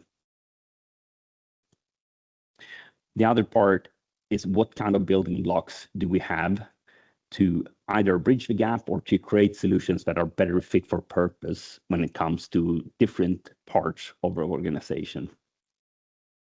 But I'll start off with which part of the organization. So this is usually when you can see maybe you have a director general who says we should have AI everywhere, maybe not so progressive, maybe we should have AI where it's best fit for purpose, etc. But I think it's important for us to start differentiating between different applications, different types of AI. This is my description of this. There's no exact description on how we should categorize the AI solution that we are trying to produce. But I think part of the production chain is where I think the majority of you think about machine learning and applications of AI, is how within the production chain do we maybe change a pre-existing method with a machine learning based method. But I think it's important maybe to make a slightly more nuanced category, a list of categories based on this, because depending on what type of AI you want to apply, the precognitions in the prerequisites in what you need to have in place might differ a bit. So in my perspective, maybe this might be a useful way of differentiating a bit between what type of AI you're trying to create and what needs to be in place in your infrastructure, in your people, in your processes, in your way of working in your organization. And just a quick one, narrow AI, when we do a specifically trained machine learning model for a very specific purpose, train on our own data, when you can control more or less as much of the process as is possible. But then the increased use of LLM is maybe divided a bit into two. I know I described this as non-generative use of LLMs. It's still generative. You still use LLMs to produce something, but maybe you produce the NACE code or you produce something, so you use it more for classification purposes. That differs a bit on what you need to have in purpose and what you need to have in place for the third category here is using the generative aspects of LLMs. So that might be creating auxiliary descriptions of data. It might be generating or even utilizing some of the summarizing features, for instance, in LLMs. So if these were three categories of use of AI within the production chain, beyond that, we also have these supporting processes. And we also, in this perspective, what I describe here is more the supporting processes of the production chain. So this might be when you use R and Python for code generation, for instance. So it's still connected to the design and the realization of a design to production chain, but it's not the actual processing of data within a production chain. Then on the hill, you probably find the scary corner. It's when we target or try to use AI in our external contacts. So it might be support for survey questionnaires, or it might be on the other side. It might be when we have a chatbot that could explain the current figures in our statistical database, for instance. Then on the farmost side, we have administrative processes. So this is the support processes that aren't directly connected to statistical production. This could be HR or travel expenditure reporting and that type of thing. And I think in this sense, it makes sense for us to keep a little bit track of which area do we as a community need to solve. And I think, for instance, the admin processes, it needs to be solved, but not in our community. This is where we can piggyback on just about every other type of solution or organization out there. Maybe we can look a little bit on our sort of public sector neighbors to ensure that it ethically aligns with how we want to be as an organization, but we don't need to solve this. This is not a statistical issue at all. When it comes to supporting processes, these are things that could affect the outcome of our production, but not in a direct way, only in a indirect way. So but we still need to figure out how to ensure the, for instance, transparency of how we use this type of AI systems, or how we can get reproducibility, for instance. In external contact, we need to figure out how daring we need to be, because out there, the human in the loop is not a statistician working at an NSI, for instance. It's going to be the respondent or the expert user or whatnot. So we need to be extra careful not to overutilize or misuse tech where it isn't appropriate. I mean, this is a stochastic technology in its core, so it's going to be very difficult to maintain trust if we have a very unreliable Gen AI chatbot in our webpage. It's going to need to be representing us, and we might need to set extra requirements on that. So these are areas where we could apply AI. If we go back to sort of the first topic, if we want to cross that bridge, what are the building blocks we can utilize to do that?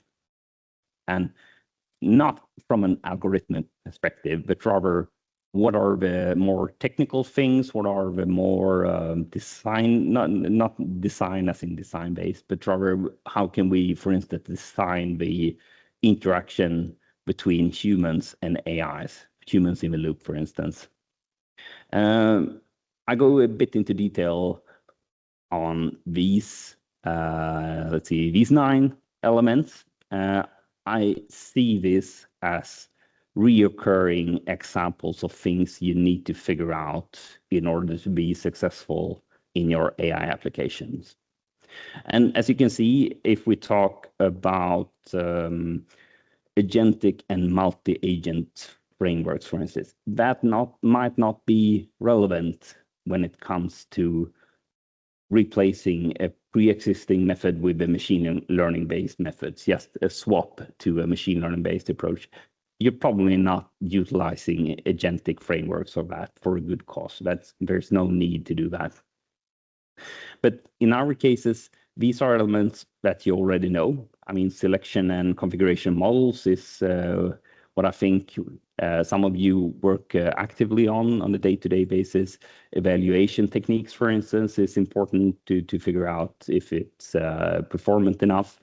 But some of the other acronyms and descriptions here might not be the topic that you are familiar with working on methodology mostly. So there's still more details about all of them. I don't think you need to be experts in them, but I think it's fair to say that if you know about them and maybe know when they might be relevant, it might make it easier for you to ensure that whatever you produce actually makes it into production. I thought I'd highlight 3 examples here that I think might not be top of mind, and it's certainly things that you will hear about if you sort of keep up with the buzz of AI. First was that agentic AI, which is very popular. It's a buzzword, so it's definitely hype, but it's also useful technology in certain areas. You can also hear that a couple of acronyms pop up when it comes to the ability for generative AI solutions to do things beyond its training. So if, for instance, a model figures out that I have no good answer for this, or if I need to utilize a specific service for something, you can set up AI system that allows an LLM model to make calls to a database or to a function that you which is more reliable. For instance, math is a good example. If you ever tried the early chatbots, you knew that it couldn't answer math question, even simple math question, because it's a language model. It has been trained on all combination of numbers, so it fails. But the tech companies operating this system figure out that if we enable the LLM to make calls to a calculator, it's going to be able to calculate the right answer and bake that into the response. So that type of calling, when you go beyond the capability of a model, is something that's very useful in certain situations. The same goes with adding contextual data. This is maybe the key factor in using generative AI. And I think we need to, in some LLMs and generative AI, as a new employee or as a consultant we bring aboard, if you just bring a consultant aboard and ask them to solve a very difficult topic, it will try. Consultants want to please, so they will try, but you rarely supply all the necessary information to get the right answer. So bringing contextual data to that dialogue and being able to send contextual data is key for getting good performance in generative AI systems. And just as an example, an agentic frameworks is where you give an AI agent reasoning capabilities, memory, and it can perform multiple actions utilizing tools. So this is a common way of setting up a more complex AI system. So this is not, just, I'm not going to say just, it's not applying a specific method or a specific model and doing inference on it and taking the reply and putting that into a table. These are much more complex interaction patterns. And this agentic way of working means that you design systems that are to respond. It can make decisions. If you ask an LLM, it makes a decision. You can have an argument whether or not it's an informed decision, but it still makes a decision. But you also give the AI system ability to act on its decision, and that's what's called agentic AI system. So you have the scenario here where you, from an end user, say, please perform this complex task for me. Previously, you just wanted advice on something, but now you can say, please perform these actions. And the AI will say, sure, I'll make a plan, work on a solution, I'll contact you if I need input, and it goes off to work. It might throw some commands to an IT system, it might check something in databases, it might browse the internet, or even email someone or call an IT system for different types of tools that it needs. And then after it performed all that, it says, I've performed this task, and here's what I did. So these are not exactly just a inference call. So it's something else. And I think for you to utilize this type of frameworks, there needs to be lots in place. Might not be useful, as a central part of the production chain, but it's certainly useful in some situations in relation with statistical production. So coming back to that, where do we need to, how do we bridge that gap? I think the important part is here to figure out the clusters of AI use cases. That was the right side hills here. So different areas will require different building blocks. So in that sense, it's about creating that sort of combined view of where do you want to apply AI, and based on that, what type of building blocks do you need to have in place for you to be successful in that? And I think there's no exact way of creating these categories of use cases and which building blocks. It depends a little bit on what you read and how you organize your organization. But I think it makes sense for us as a community to try to harmonize a bit on our vocabulary of where we utilize machine learning, where we utilize AI systems or even AI agent-based systems, and what type of building blocks we utilized for that to be successful. So the paper goes in a bit more detail here, but I made a summary here from the paper saying that certain elements will be more important than others. A darker color here is when something is very important. Mid color is when it might be important, and the light color is it's probably not going to affect you. So just an example, if we do narrow AI, you will not do tool integration or utilize agentic frameworks. Whereas if you are creating an externally facing chatbot, you would want it to call tools, meaning your statistical database, and not try to hallucinate facts on your behalf. So I think what you need to do and how you can do it, I think we need sort of, this is not a 100% complete table. Even in the paper, it's not complete. I think this is where we need to work as a community to figure out what needs to be in place and what's extra important. But I do think it would be helpful if we start to categorize our AI applications a bit similarly and try to learn a little bit more about the vocabulary in these columns to figure out where and where not to use specific building blocks. So to sum up, I think we bridge that gap by highlighting the building blocks that makes extra sense to utilize when building AI system for a specific area. Not all building blocks are needed for all types of AI systems, specifically when AI is so hyped that it is. You do not need to utilize everything you can hear from the internet here. But it makes sense to cluster these systems to better share solutions in our community. Thanks.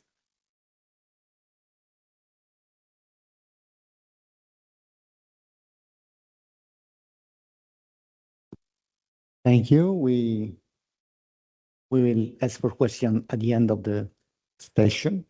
So our second speaker is Mauro Bruno. Move there, yes, please. And the title of his talk is Language Models for Automated Coding in Official Statistics, Risks and Opportunities. And it's a joint work with Marco Tizio and Francesco Ortame from ISTAT.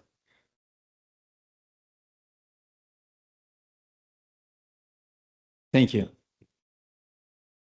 Thank you for your presentation. Yeah. So many of the things I will talk about are close to what you said. We did not organize this. Okay. So, Orietta, this is for you. Please look at my first slide. It's full of strange things because I was thinking about what I would be talking about today. So, and the next time I will give this kind of presentation. So it's not going to be too technical, okay? So I'm going to make it broad, let me say. So risks. Okay, Orietta. So I think next time it's going to be only risk. It's going to be huge like that. And this is for Giampiero as well. Okay, so before talking about language models for automated coding, I think it's important to give a bit of context, okay? Quite similar to what Jakob said. So I always, when I talk about language models or generative AI, okay, in conferences or at university, the first question I ask to people, it's, you know, when ChatGPT was released, okay? It was 30 November 2022, 3 years ago, okay? It's only 3 years. And imagine the impact these technologies had on our lives, okay? Now, for me, it's difficult to imagine my life, okay, without generative AI or this kind of model. And the impact is so big that it's arriving, it's flooding everywhere, even in the context of official statistics, right? So there are a lot of challenges we have to face. And I wrote something here, okay? Jakob, you were talking about organizational capacity, one of your building blocks. I would put this at the center of all of our pictures. It's huge, okay? Why this? On one side, we could think, okay, with AI, LM, generative AI, whatever, we're going to solve a lot of problems like automatic coding, okay? Then we can have chatbots, we can have agents, agentic AI, and so on and so forth. But on one side, we have these tools, and on the other side, we want to apply these tools in official statistics in our agency, and that's another kind of story. Okay, so now I also have spent a lot of time with Giampiero down there talking about this. How can we bring safely these technologies in a statistical office? Well, it's kind of tough, complicated. Okay, so in this presentation, I will use this coding use case just to try to highlight the key problems we have to face every day. Okay, and this presentation has been done with Marco, which is there, Marco Dizio, and Francesco Ortame. A lot of you know Francesco, but now he's at university, so he's not able to join. So the presentation is divided in 4 parts. I will try to keep it not too long. So a bit of context. Then I will explain the experiment we did, and I will try to highlight the critical points, where we are, where we would like to be in a few months, and the problems that we are facing. Okay, so textual data and official statistics. We had a presentation a few days ago with our head of department, Massimo Fedeli. No? He was this morning here giving the keynote, not just the greetings. And we started analyzing how many data sources we are working on right now, no? In the methodology directorate, but more precisely in the unit that Giampiero is currently leading. Most of the work is on textual data, okay? And on this context, this language, they're called language models, because they're able to process language, is where they shine. I don't have much time to get into the details, but you know, we have a lot of admin data. We want to reduce respondent burden. These are big text, very long text, and very complicated. And the problem that we have to face a lot of time is that statistical information is very diluted. I don't know if this is the word, diluita, d'accordo? So there is a lot of noise, and extracting statistical value from the noise, it's very, very complicated. We can do this, I'm oversimplifying, okay, in 2 ways. Traditional approaches, we call them like that, lexicon-based, okay? So we have regular expression, we train the text, we extract keywords, and then we try to perform kind of statistical matching, which it's most of the time frequency, okay? TF, EDF, and so on and so forth. What we're trying to do right now, but there are problems, is using language models to understand the content of the text and try to assign a code, more or less automatically. Another use case, which for us it's very, very important, is user-provided descriptions. We have this CIRCE, which is comprehensive ESTAT-R coding environment, which has been implemented many years ago, which is not in production anymore because we moved to Ateco 2025, April 1st this year. And we have to make the important decisions, okay? So the previous version of CIRCE was rule-based system. So we had, I don't know how many hundreds or thousands of rules. We had this regular expression for parsing user queries on one side, for parsing the descriptions of Ateco, which is Italian names. You can imagine very, very complicated classification. And at the end of the day, what the system does, I have to simplify. Give me your query. I will transform the query in a set of keywords, and I will search the keyword which match the Ateco code. So and there are rules, but it works. Now, we moved to Ateco 2025, and for our colleagues working in the production directorate, they said, okay, guys, what are we going to do now? Are we going to write again a new Circe from scratch, which took years, or are we doing something different? We said, maybe in a naive way, people that know me, sometimes I'm like that, said, oh, no worries, we have LLMs, it's going to work. And we started this new project we're working on, and we think it's going to provide, it's going to be a success, but there are kind of limitations. But there are many, many examples, but I don't have. An important project is this Prodcom. So we are doing web scraping of company websites and using, I just wrote here, RAG, which is something for technical guy, retrieval augmented generation, to try to estimate the products of the enterprises. Okay, so why do we think that using modern NLP tools like LLMs is going to help?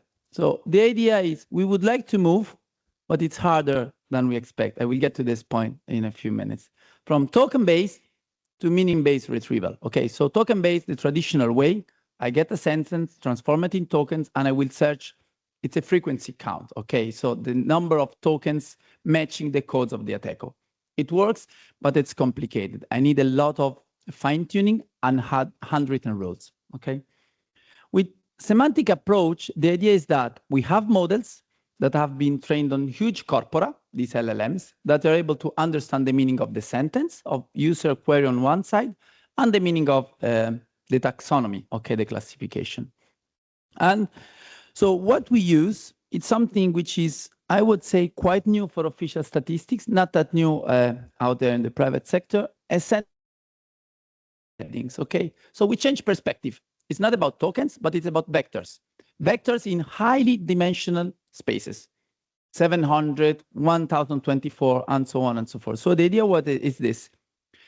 Give me a query from the user. So I have a bar or I have a restaurant, I sell fish or whatever. I get this query. I transform it with one of these models into a vector. Then I did the same thing with the classification. So each code, I'm oversimplifying, but just to give you the idea, each code is assigned to a vector, and I'm going to perform similarity, distance, vector, Euclidean distance, okay? And the closest the vector are, the closest the meaning, and I will provide to the end user the list of vectors. So this works in a sense, but there are some problems. First problem is, and this is for our methodologies, when I perform a measure of the distance, it's called cosine similarity, okay? So it's the angle between vectors. This is not a probability, okay? So what I get are numbers that in theory range from 0 to 1, perpendicular vectors, they're 0, if they're very close to 1, but it's never like that. So then the range is gonna be 0.4, 0.5 to 0.7, okay? And then in that case, it's very difficult to define a threshold. Which is good and which is not good. So to this aim, we are trying to use probabilistic methods like LDA. And the idea is that in this way, we can provide uncertainty measures, okay?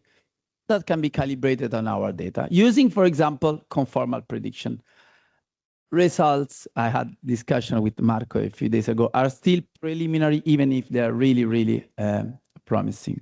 Okay, so time to go on our use case. Okay, so what do we want to do? Okay, I told you, the idea is just to try to implement a new version of Circe using embedding-based methods, okay? So 4 steps, not that complicated. So we use sentence embeddings, and even on this aspect, but I will talk about this later, can be quite complicated. These models are huge beasts. Very, very complete, very, very big. So they're not going to run on your laptop.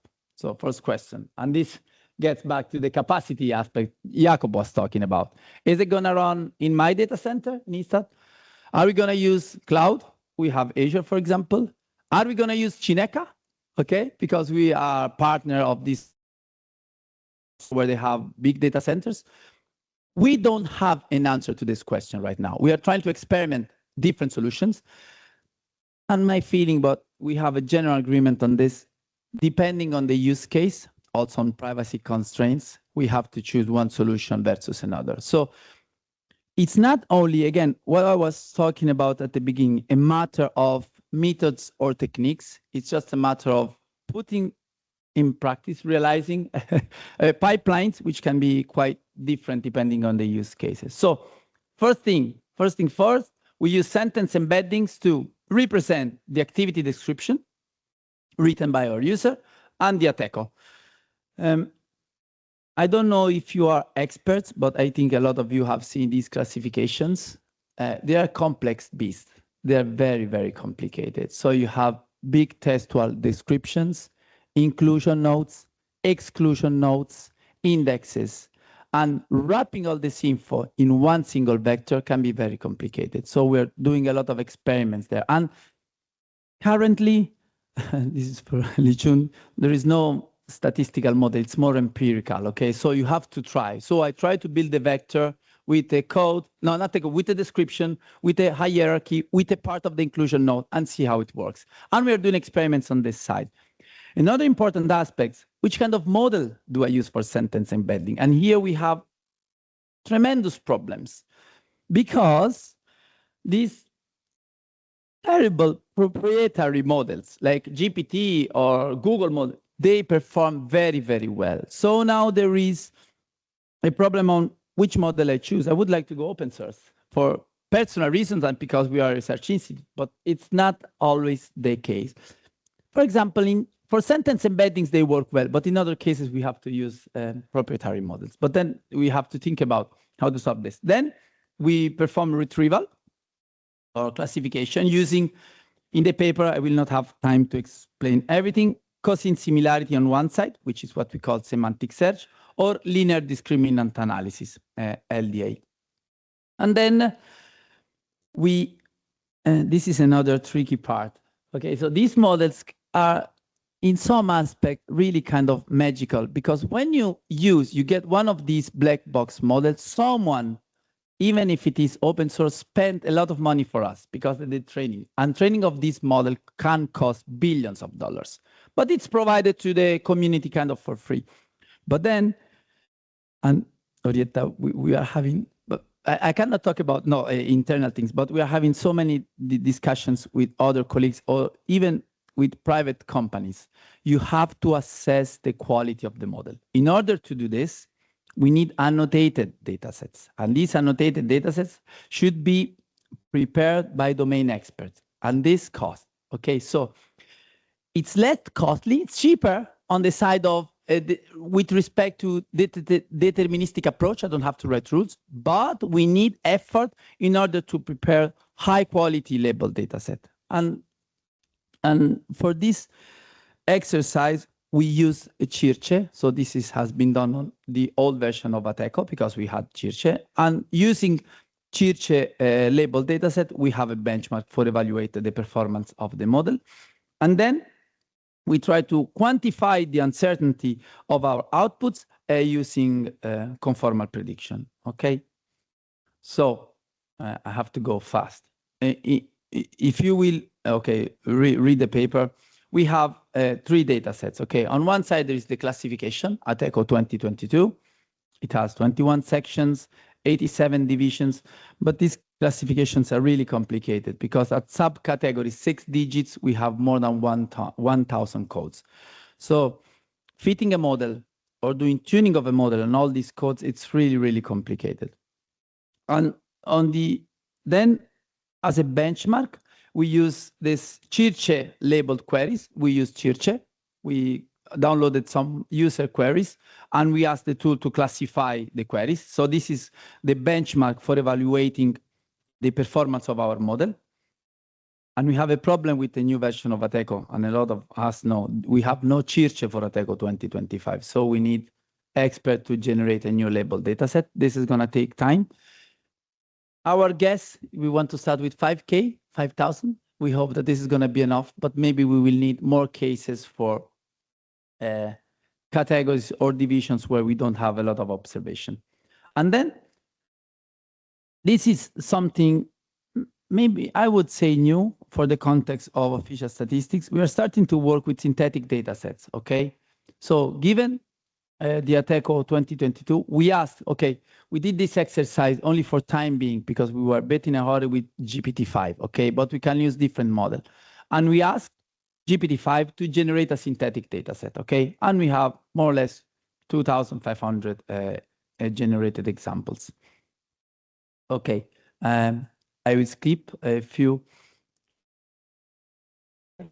But again, if you are curious and want to know a little bit more about this kind of work we are doing, go and check if you don't know NACE or Ateco, the classification. They're really, really complicated. So we have these big textual descriptions with titles, explanatory notes, inclusion notes, exclusion notes, and so on and so forth. So the role of the classification in the study is it provides the taxonomy, okay? And we use this taxonomy to generate the synthetic data set. And this was nice. I wrote something here, the distribution. So you know what code is, so we have 46 and 47, okay, are the most asked, let me say, code, which is retail trade, okay? This is the trade, wholesale trade and retail trade. And as you can see, it's really, really not balanced, our data set, and we have to somehow handle this. Okay, then the second data set that we used, okay, I told you is this Circe data set. We were able to create a data set containing 33,000 queries, and each of these queries was mapped to a 5-digit Ateco code. So this is our benchmark. So what's the role of this data set in the study? It's the benchmark to evaluate the agreement between our models. Okay, so it could be semantic cosine similarity, we call this semantic search, versus LDA. And then this is the, I will not get into the details, but we think that the generation of synthetic data set with these generative AI models can be quite promising, okay? Because somehow they can augment our data. I mean, we know that there are biases and there can be problems, but in general, we would say we're not still 100% sure, but we did some kind of internal evaluation that it could be a good starting point for training these models or getting good benchmark. We are not alone in this. We are involved. I don't want to talk too much about our project, but we are currently involved with Jakob as well in an SSNet, AI/ML for official statistics. And the goal of this project, which is very big, is try to understand how to use these techniques in the context of official statistics. And there are a few work packages that are working on this aspects. So we decided to generate this data set to use it for, let me say, train our models, even if training is not the proper word. And this, okay, you can read it, you can have my slides, is an example of how you generate prompts for these monsters, okay? And to me, freaks me out, this thing, every time I look at these prompts. It's like talking to, I mean, a researcher or a colleague. You are a generator of descriptions, here's what you have to do, and keep in mind that the descriptions serve as synthetic. And kind of works. But what I was talking about before is the difference between generative models. Because if you ask something like that to the Llama family, for example, that they are open source, it's not going to work that well. Now we have Gemini 3, maybe it's going to work very well. But this generates kind of lock-in with private companies. We'll see how it's going to work. But we will talk about this in the project, Jakob, okay? Okay, so a methodology. No time to dig into the details, but I created this image for you, which I think it's helps understanding the workflow. So you see, it's really simple. It's not that complicated, the generation of the knowledge base. For people here that have some, let me say, IT background, this is a relational database, okay? Up to a few years ago, this would not be the knowledge base, but would be simply a table in a relational database with some information, which would be keyword for each code. Now, I take the classification, I ask a generative AI model like GPT-5, generate the synthetic data set, then I use a sentence embedding, an open source one, and I generate vectors, okay? So these vectors, we have a set of vectors for each Ateco code, division code, populate the knowledge base. So what I am going to do at the end of the day when I use cosine similarity. I do more or less the same with user queries. I get a query from the user. I use sentence embedding. I generate a vector, and I'm going to perform the distance between vectors. The closest the vectors, the highest the rank. That's more or less how these models work. We try to do something improve this approach, okay? So we wanted to add some statistical models, okay? Because when you use cosine similarity, as I said before, cosine similarity is a number which in principle goes from 0 to 1, but it never goes from 0 to 1. So we would like to use a statistical model which produces a probability distribution in output, okay? And we did this using a linear discriminant analysis, and we got results which for us are quite promising. Unfortunately, we did not have too much time to go deeper into this statistical approach. There are several models, and Marco there knows many more than me. So the idea is that we will continue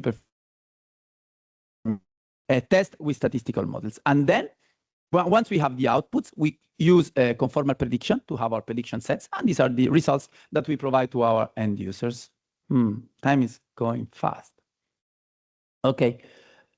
No time to get into the technical details, just this number, 7, 6, 8 dimensions. I don't know if you're able to imagine a vector in such a high dimensional space. I think it's quite difficult, but this is, I don't know if it's epistemology or philosophy, I don't know. No one knows, no one, not even the researchers that built these models, what these language models see or understand in these very, very high dimensional spaces. And there is a lot of debate, scientific debate and research going in this field. So the point is, again, it's empirical. So what they have seen, give to this model huge amounts of data, but really, really huge, maybe 30% would be 40% of internet. Train this model, generate this vector in this very, very high dimensional space, and the magic happens, okay? They start understanding and speaking. So for us, we use these models and we do the fitting of LDA, or we generate the database. So again, in our exercise, we have these two retrieval strategies, and how measure the performances of the model. We assess the accuracy, okay, in terms of the agreement with the Church assigned labels. Okay, there can be problems here because Church sometimes does errors in classifying queries, but I mean, it's a good starting point. And then, okay, there is the conformal prediction part. Okay, very, very quick, this last slide. So what we can see here is that top one accuracy, it's not that high. It's 50 to 60%, and LDA performs better than cosine similarity. But if instead of watching the first code provided by the model, we move to 3 or to 5, the accuracy gets higher. And you would be thinking, why is this important for us? Why are we interested in top 5 accuracy? It depends on the use cases, okay? Because if I have to implement a model that works on a questionnaire, for example, and helps our respondents navigating a complex classification, they start writing what they do, and the model provides 5 or 7 codes, it's good enough. If in these 5 or 7 codes, there is one of the codes that the user is searching, this is a good result for us. So depending on the use case, we will focus on different metrics. So in this case, we think this is good results. Okay, I am finished. Last but not least, so the performance of both cosine similarity and LDA are quite good in top 5. We are working on this conformal prediction to provide a quantification of the uncertainty of our results, but we still need further investment. For example, the prediction sets of conformal prediction are quite big right now. So this means that on average, conformal prediction provides 8 labels out of 100. So it's 10% of the set, which is a little bit too much. Okay, thank you very much.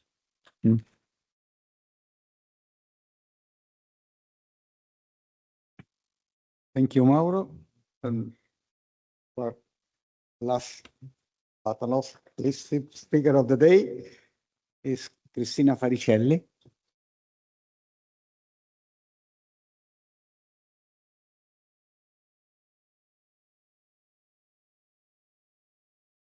Her talk is The title of our talk is Transfer Learning for Tourism Flash Estimates with Mobile Network Operator Data. Joint work with Tiziana Tuoto and Alessandro Giovanni.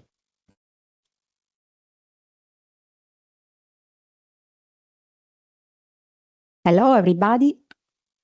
I'm the last one, so I hope I'm trying to be fast and not too boring. Okay, I'm talking about an application which is born in the framework of the MINDS project, an SSNet which focuses on the integration of MNO data and other sources of data. MNO data are the data coming from the mobile phone.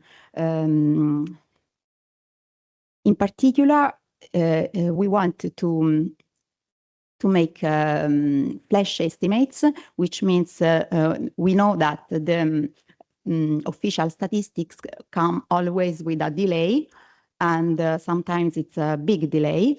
And we want to anticipate the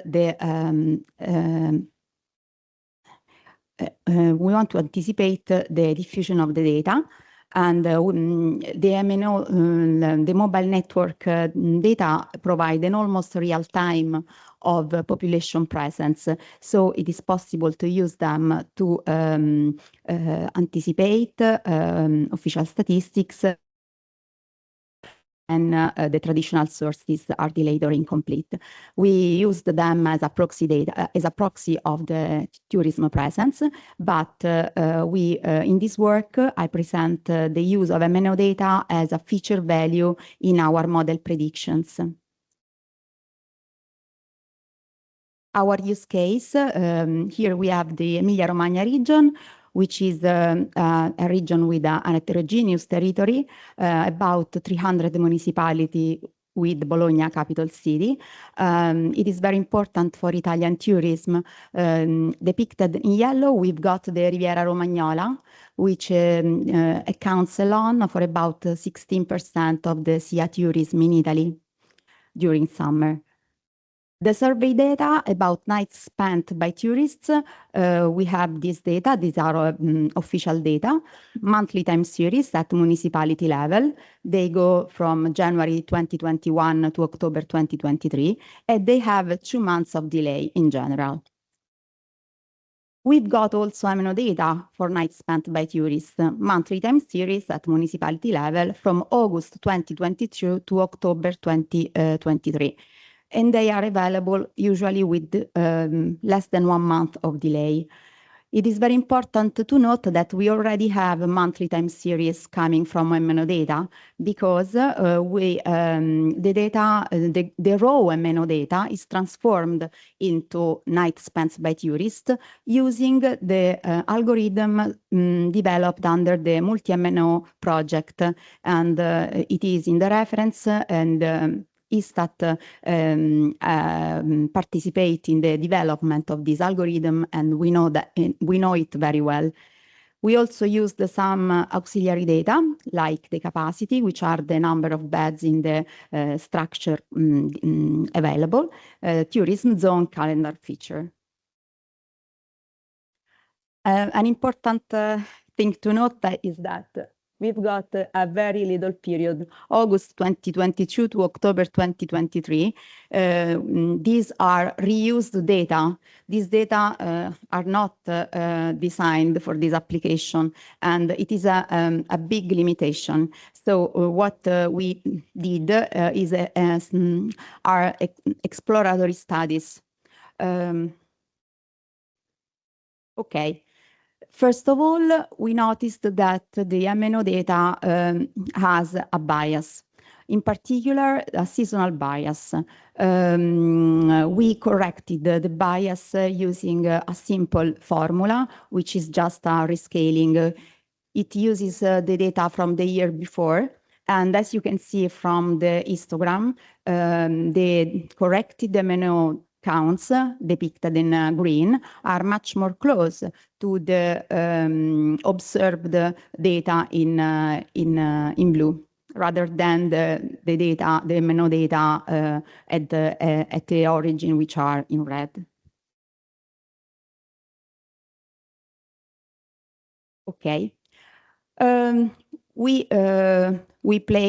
played a lot with this data, and we presented just a part of our attempts. We developed 3 different models: a traditional model used as a baseline for comparison, an augmented learning model, and a quasi-transfer learning model. Lijun has already told us about those methods in the session, in the previous session. All these models has common elements. They use a random forest regressor. We also use the linear regressor, but the results from random forest were overall better. So we finally dropped the linear regressor. There are also key differences. We use the different feature selection, different sets of predictors, and training strategy. The traditional model is trained on the complete historical data sets, while the AL and QTL are trained only on the data of the target month. Okay, as I already said, Lijun explained better than me those methods, but very, very quickly, the idea of the augmented learning is to enhance the training set using some surrogate variables. In our case, the missing variables are replaced with the previous year variable, while the transfer learning idea is to build a model in the past and use its prediction as an added feature in the current month. And the paper we took this all the idea is this one from Zhang and Dao 2024. Okay, let's see the sets of predictors. In the traditional model, we put all the information we have available to make it harder to outperform respect to the others approaches. And as you can see, the MNO data, some 2 autoregressive variables, which are the night spent by tourists of the month before and the same month of the year before, and some auxiliary variables. For the augmented learning, we have the tourists observed the month before and the MNO correct with the adjustment I showed before. And for transfer learning, there is the added feature MU-B, which comes from the model trained in the past. Okay, let's see some results. We have September 2023 as a reference month. In Emilia-Romagna, in September 2023, there were about 4 million of tourists, or nights spent by tourists. This is the observed value. The predicted total are slightly lower. Some metrics show that important for us is the mean absolute percentage error. The 2 more complex approaches, augmented learning and quasi-transfer learning, have mean absolute percentage error lower than 40%, while the traditional model have a mean absolute percentage error around 60%. While the weighted absolute percentage error, which depends from the volume of tourism, so it depends only on the municipality with high volume of tourism, is about 10%, and the QTL, the quasi-transfer learning, is the model which performs better with 9.3. Okay, let's see how the models performed at especially territory level. At the top, we have 2 maps showing the absolute percentage error of the augmented model and the quasi-transfer learning model. As you can see, there are not big differences. They have almost the same spatial patterns. Most of the municipality has an absolute percentage error lower than 20%. It is important to note that the Riviera Romagnola is well predicted, which is one of the most important things for this region. While in the two map in the lower part, we have the ratio between the quasi-transfer learning and augmented learning. And we have some municipality where one model performs better than the other, and in other municipality is the opposite. Finally, the map, the green map, is for us very important because it shows how in this case the augmented learning model, but the quasi-transfer learning is the same, perform better than using only the MNO adjusted. So if we want to use the data from mobile network operator as it is, even if adjusted, it doesn't perform so well as our model. So it is important to build a model to enhance the predictions. We can't use just the MNO as a proxy. It's important to build a model.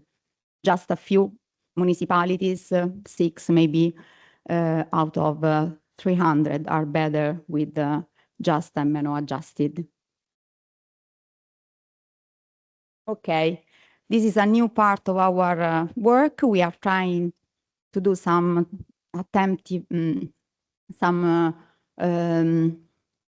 we are trying to make some uncertainty estimation. We use the conformal prediction intervals approach, which is important because we only use the model residual without the need of assume any specific error distribution. We know that in the conformal prediction intervals, the unit has to be exchangeable. So we, to predict the intervals, we made some cluster of the municipality and wider, so that the intervals are wider for highly touristic municipality and narrower for small ones. We used an approach in which to estimate the interval of a municipality, we refit the model excluding that unit, and then we used the residual to estimate the interval for that unit. So we obtained some empirical coverage. With alpha 5%, we obtained about 97%, which is quite consistent. Here we show the two graphs. One of them is with no cluster at all. The other one is having clustered the units based on the volume of tourists. And there is an outlier, as you can see. The outlier is the municipality of Rimini. So we refitted the model without the municipality of Rimini, and we obtained 98.5%. So we can conclude that the use of MNO data inside the model to anticipate the data it can be quite high informative, and it is something that can be done. The use of approaches like the augmented learning and the quasi-transfer learning in general outperform the traditional models. And that it is also possible to give some prediction intervals to this prediction. Okay, future works. We also want to build a traditional time series model.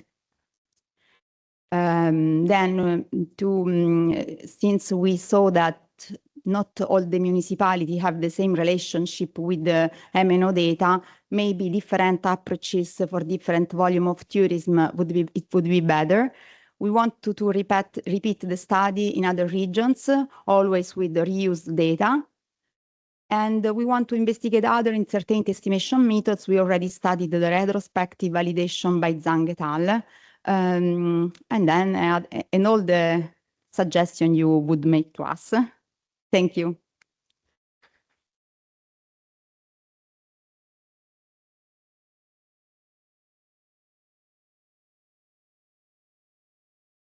Now let me introduce myself.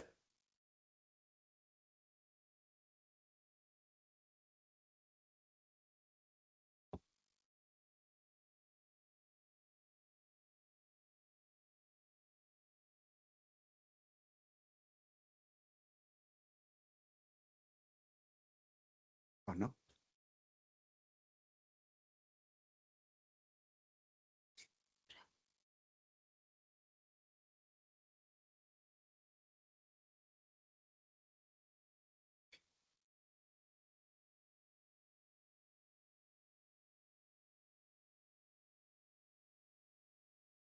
Okay, now it seems ready.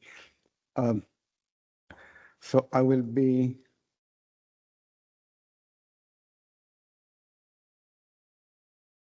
very quick to let you go home after this hard day. I had some problem in preparing the discussion of this session because I'm a statistician. I come from mathematical statistics, and so I read the three paper and I was looking for some summation, some variances, something familiar to me. It was hard to find them. But,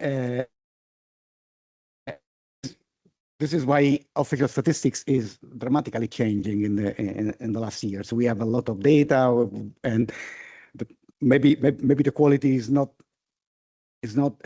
always satisfactory, but we try to take the better from them using great computational capabilities, and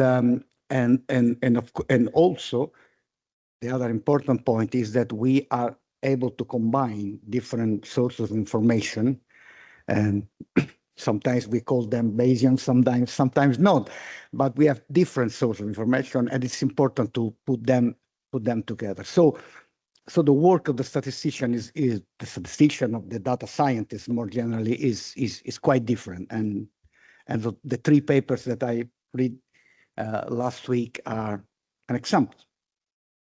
So I will limit myself to give some consideration and maybe some advices to the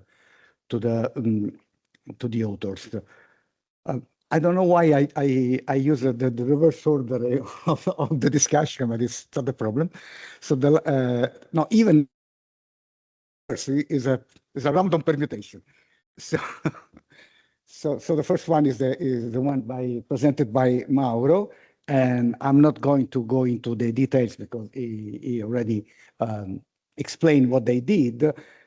Basically, the goal is to create a system such a way that given a language query, the statistical, the machine learning methods is able to provide a short, as short as possible list of possible ATICO categories.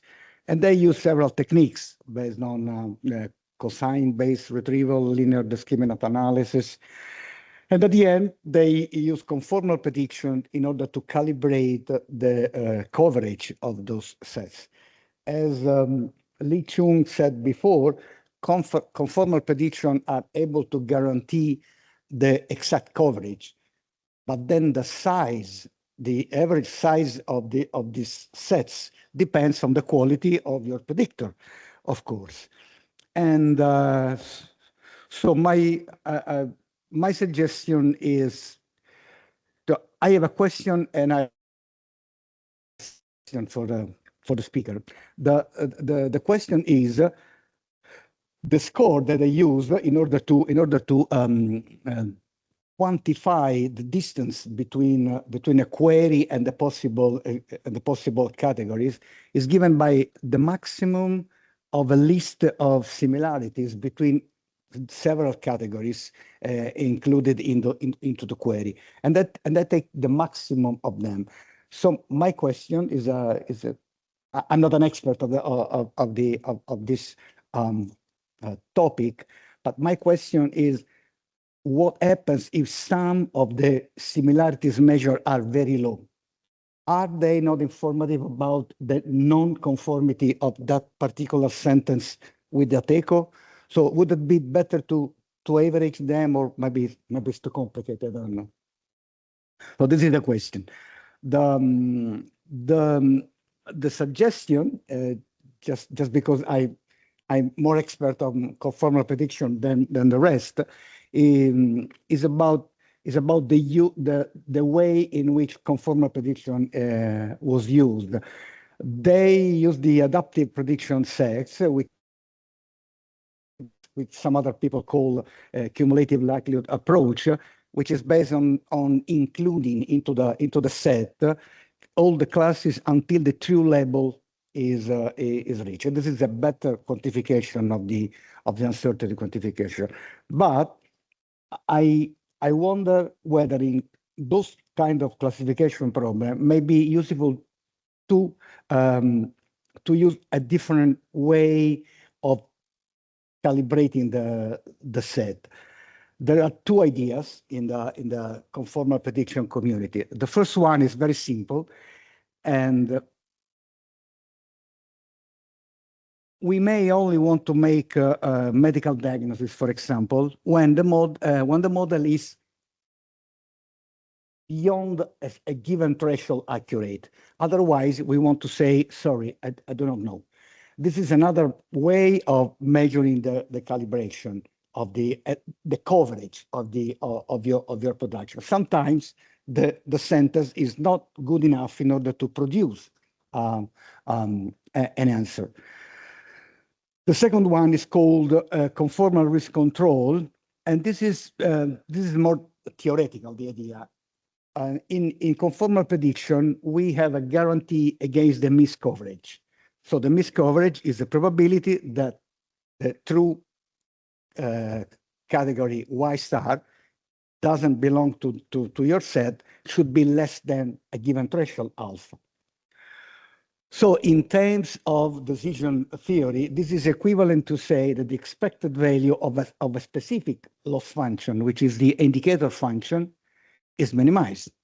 But we can also change the loss function, and of course, there is an infinite number of loss function, but in many sectors, they use, for example, they want to minimize the false negative rate, and then in that case, you should change your loss function from the indicator 1 to 1 minus the relative frequency of the false of the correct decision.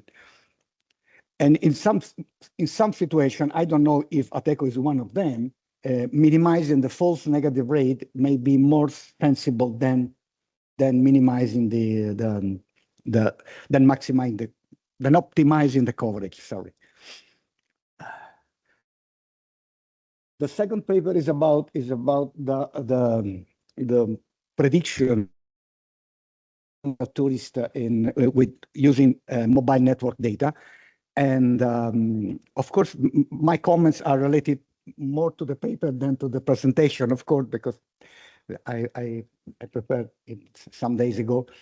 And one of the results that was in the paper is that the mobile network data generally overestimates the number of overnight stays, but they underestimates in the seaside area.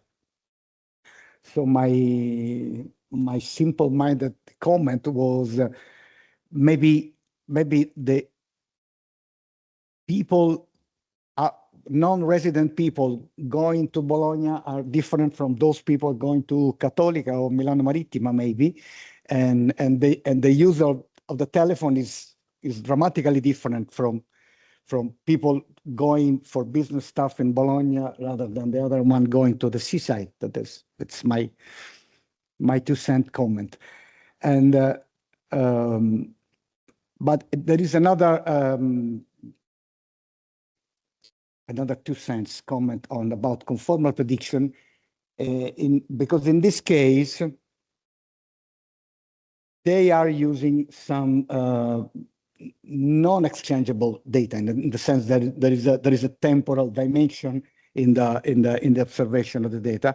So when the data are not exchangeable, in conformal prediction, people has motivated the way of introducing some adaptivity control in order to better quantify the miscoverage.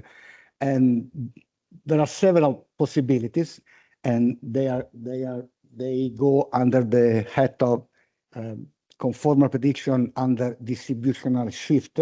But the one which may be relevant in this case is when the distributional shift is motivated by the temporal dependence among the observation. And so one possibility is, instead of fixing the miscoverage alpha, we learn a sequence of alpha depending on time, depending on t, through an online updating. So at each time we can compare whether or not our prediction was correct or not, and so we change alpha from alpha t to alpha t plus 1 by this term, where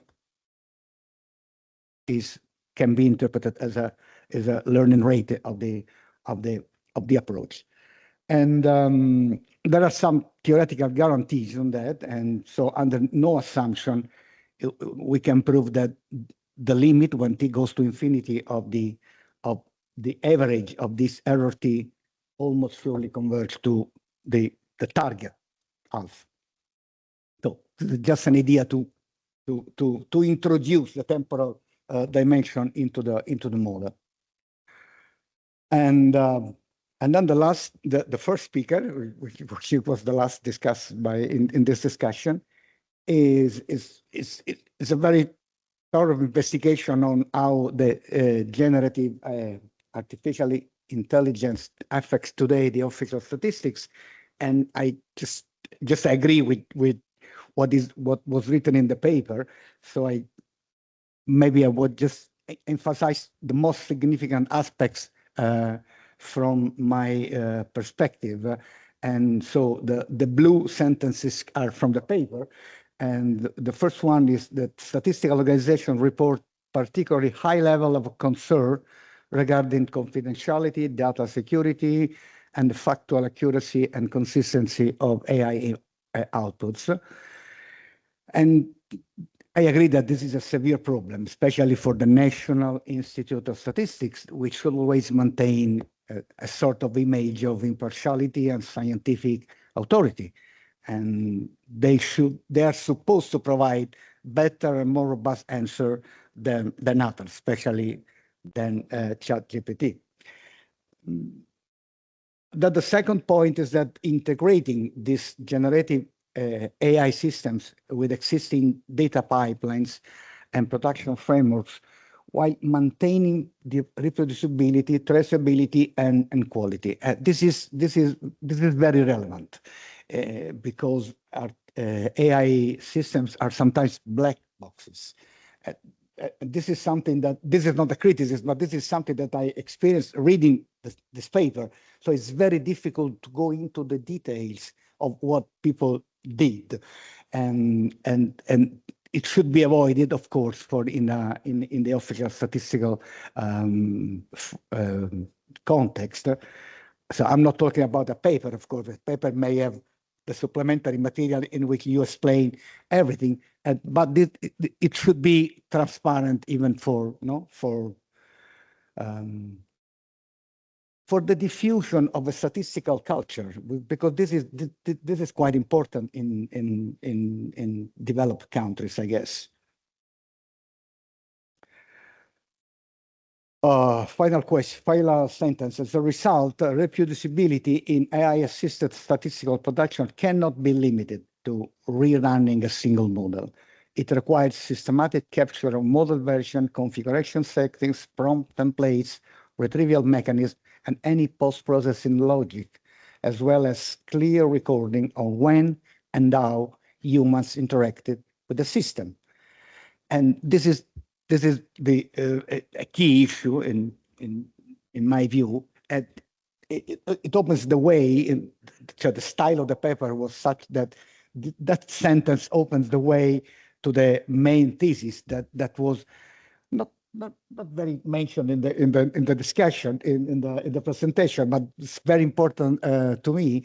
Is moving from a model-centric to a system-centric philosophy in which statistics is a part of a big picture which involves several different skillness.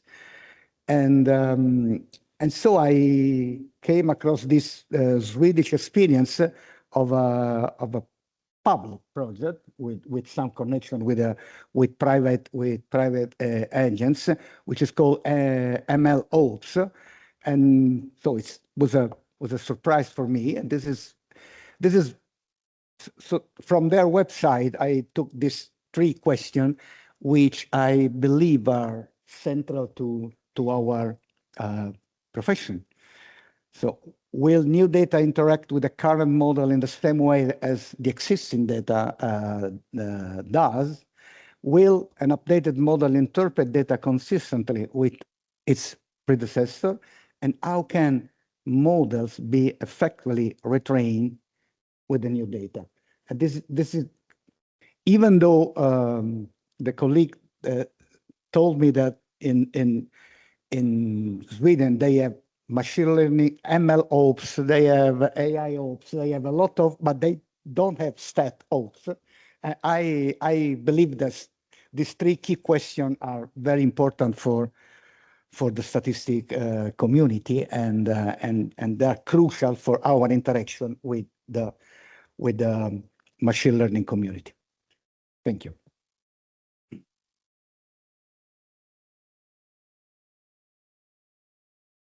I think I should give the talk to the floor question.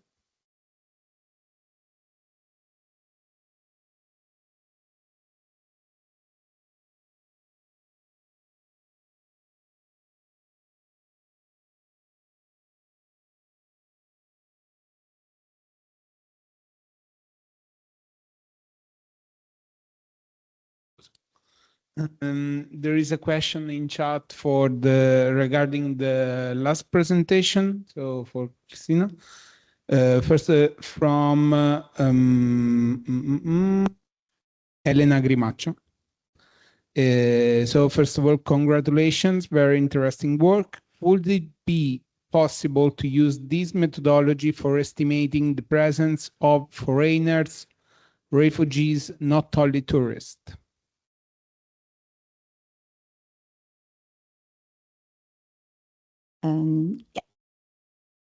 Actually, yes, but it's something to be studied. I mean, maybe for foreigners, it is easier, but for refugees, we need to find some related variable to try to differentiate them from the other signals. It is an interesting thing, an interesting idea to think of, and maybe we could try.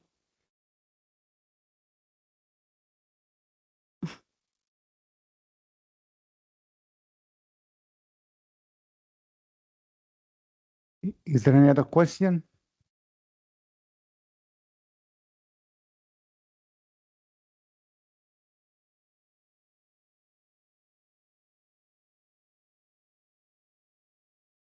Hi, Olaf ten Bos from the Netherlands. Yes, thanks for a very interesting session. It makes you really think about where we're heading in the near future, I must say, to all the presentations. I have a tiny question to Jacob, actually.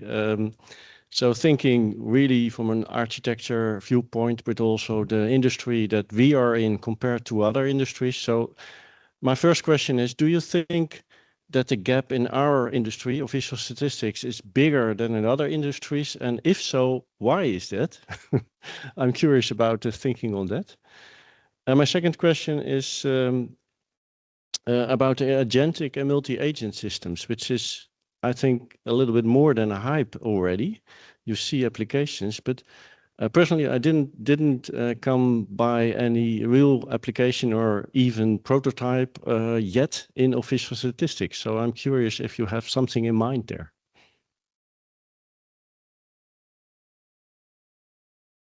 I have to confess, it was a bit difficult to hear first question. So I'm going to answer the second and we'll talk about the second one over dinner. So I think agentic system is the perfect storm of where the necessity of scientific rigor meets the potential of extreme efficiency in producing what we do and maybe even producing what we can't do today. So it's definitely a very interesting area. I do think I just mentioned that doing production chain related AI is mostly going to be narrow AI, but I do actually think that, for instance, doing NACE classifications and similar topic would be a very interesting multi-agent based system. Maybe you have, for instance, exclusion focused agents and inclusion focused agents operating together. So I think the whole concept of, especially when you have a hierarchical classification structure, which is notoriously difficult to do a one-off. So this would be a very interesting case, but it would also, I like the term gray box, it would certainly turn up the opacity of the box, so it would be a bit more black than transparent. So it's probably going to be, that being said, I think if you move over to the area I called supporting processes, meaning they support the production, I think designing new production chains would be a perfect opportunity of doing multi-agent based systems. So you have someone with an expert on the legacy system, you have someone producing 10 examples of new code and a third agent verifying if it's testable or if it performs well in production. So these type of systems aren't affecting the figures directly, but only indirectly, but would maybe be a very good way of having us focused on the important things rather than the logistics of things that needs to be in place to do what we're good at. Any other question? Well, if not, let's thank the speaker again and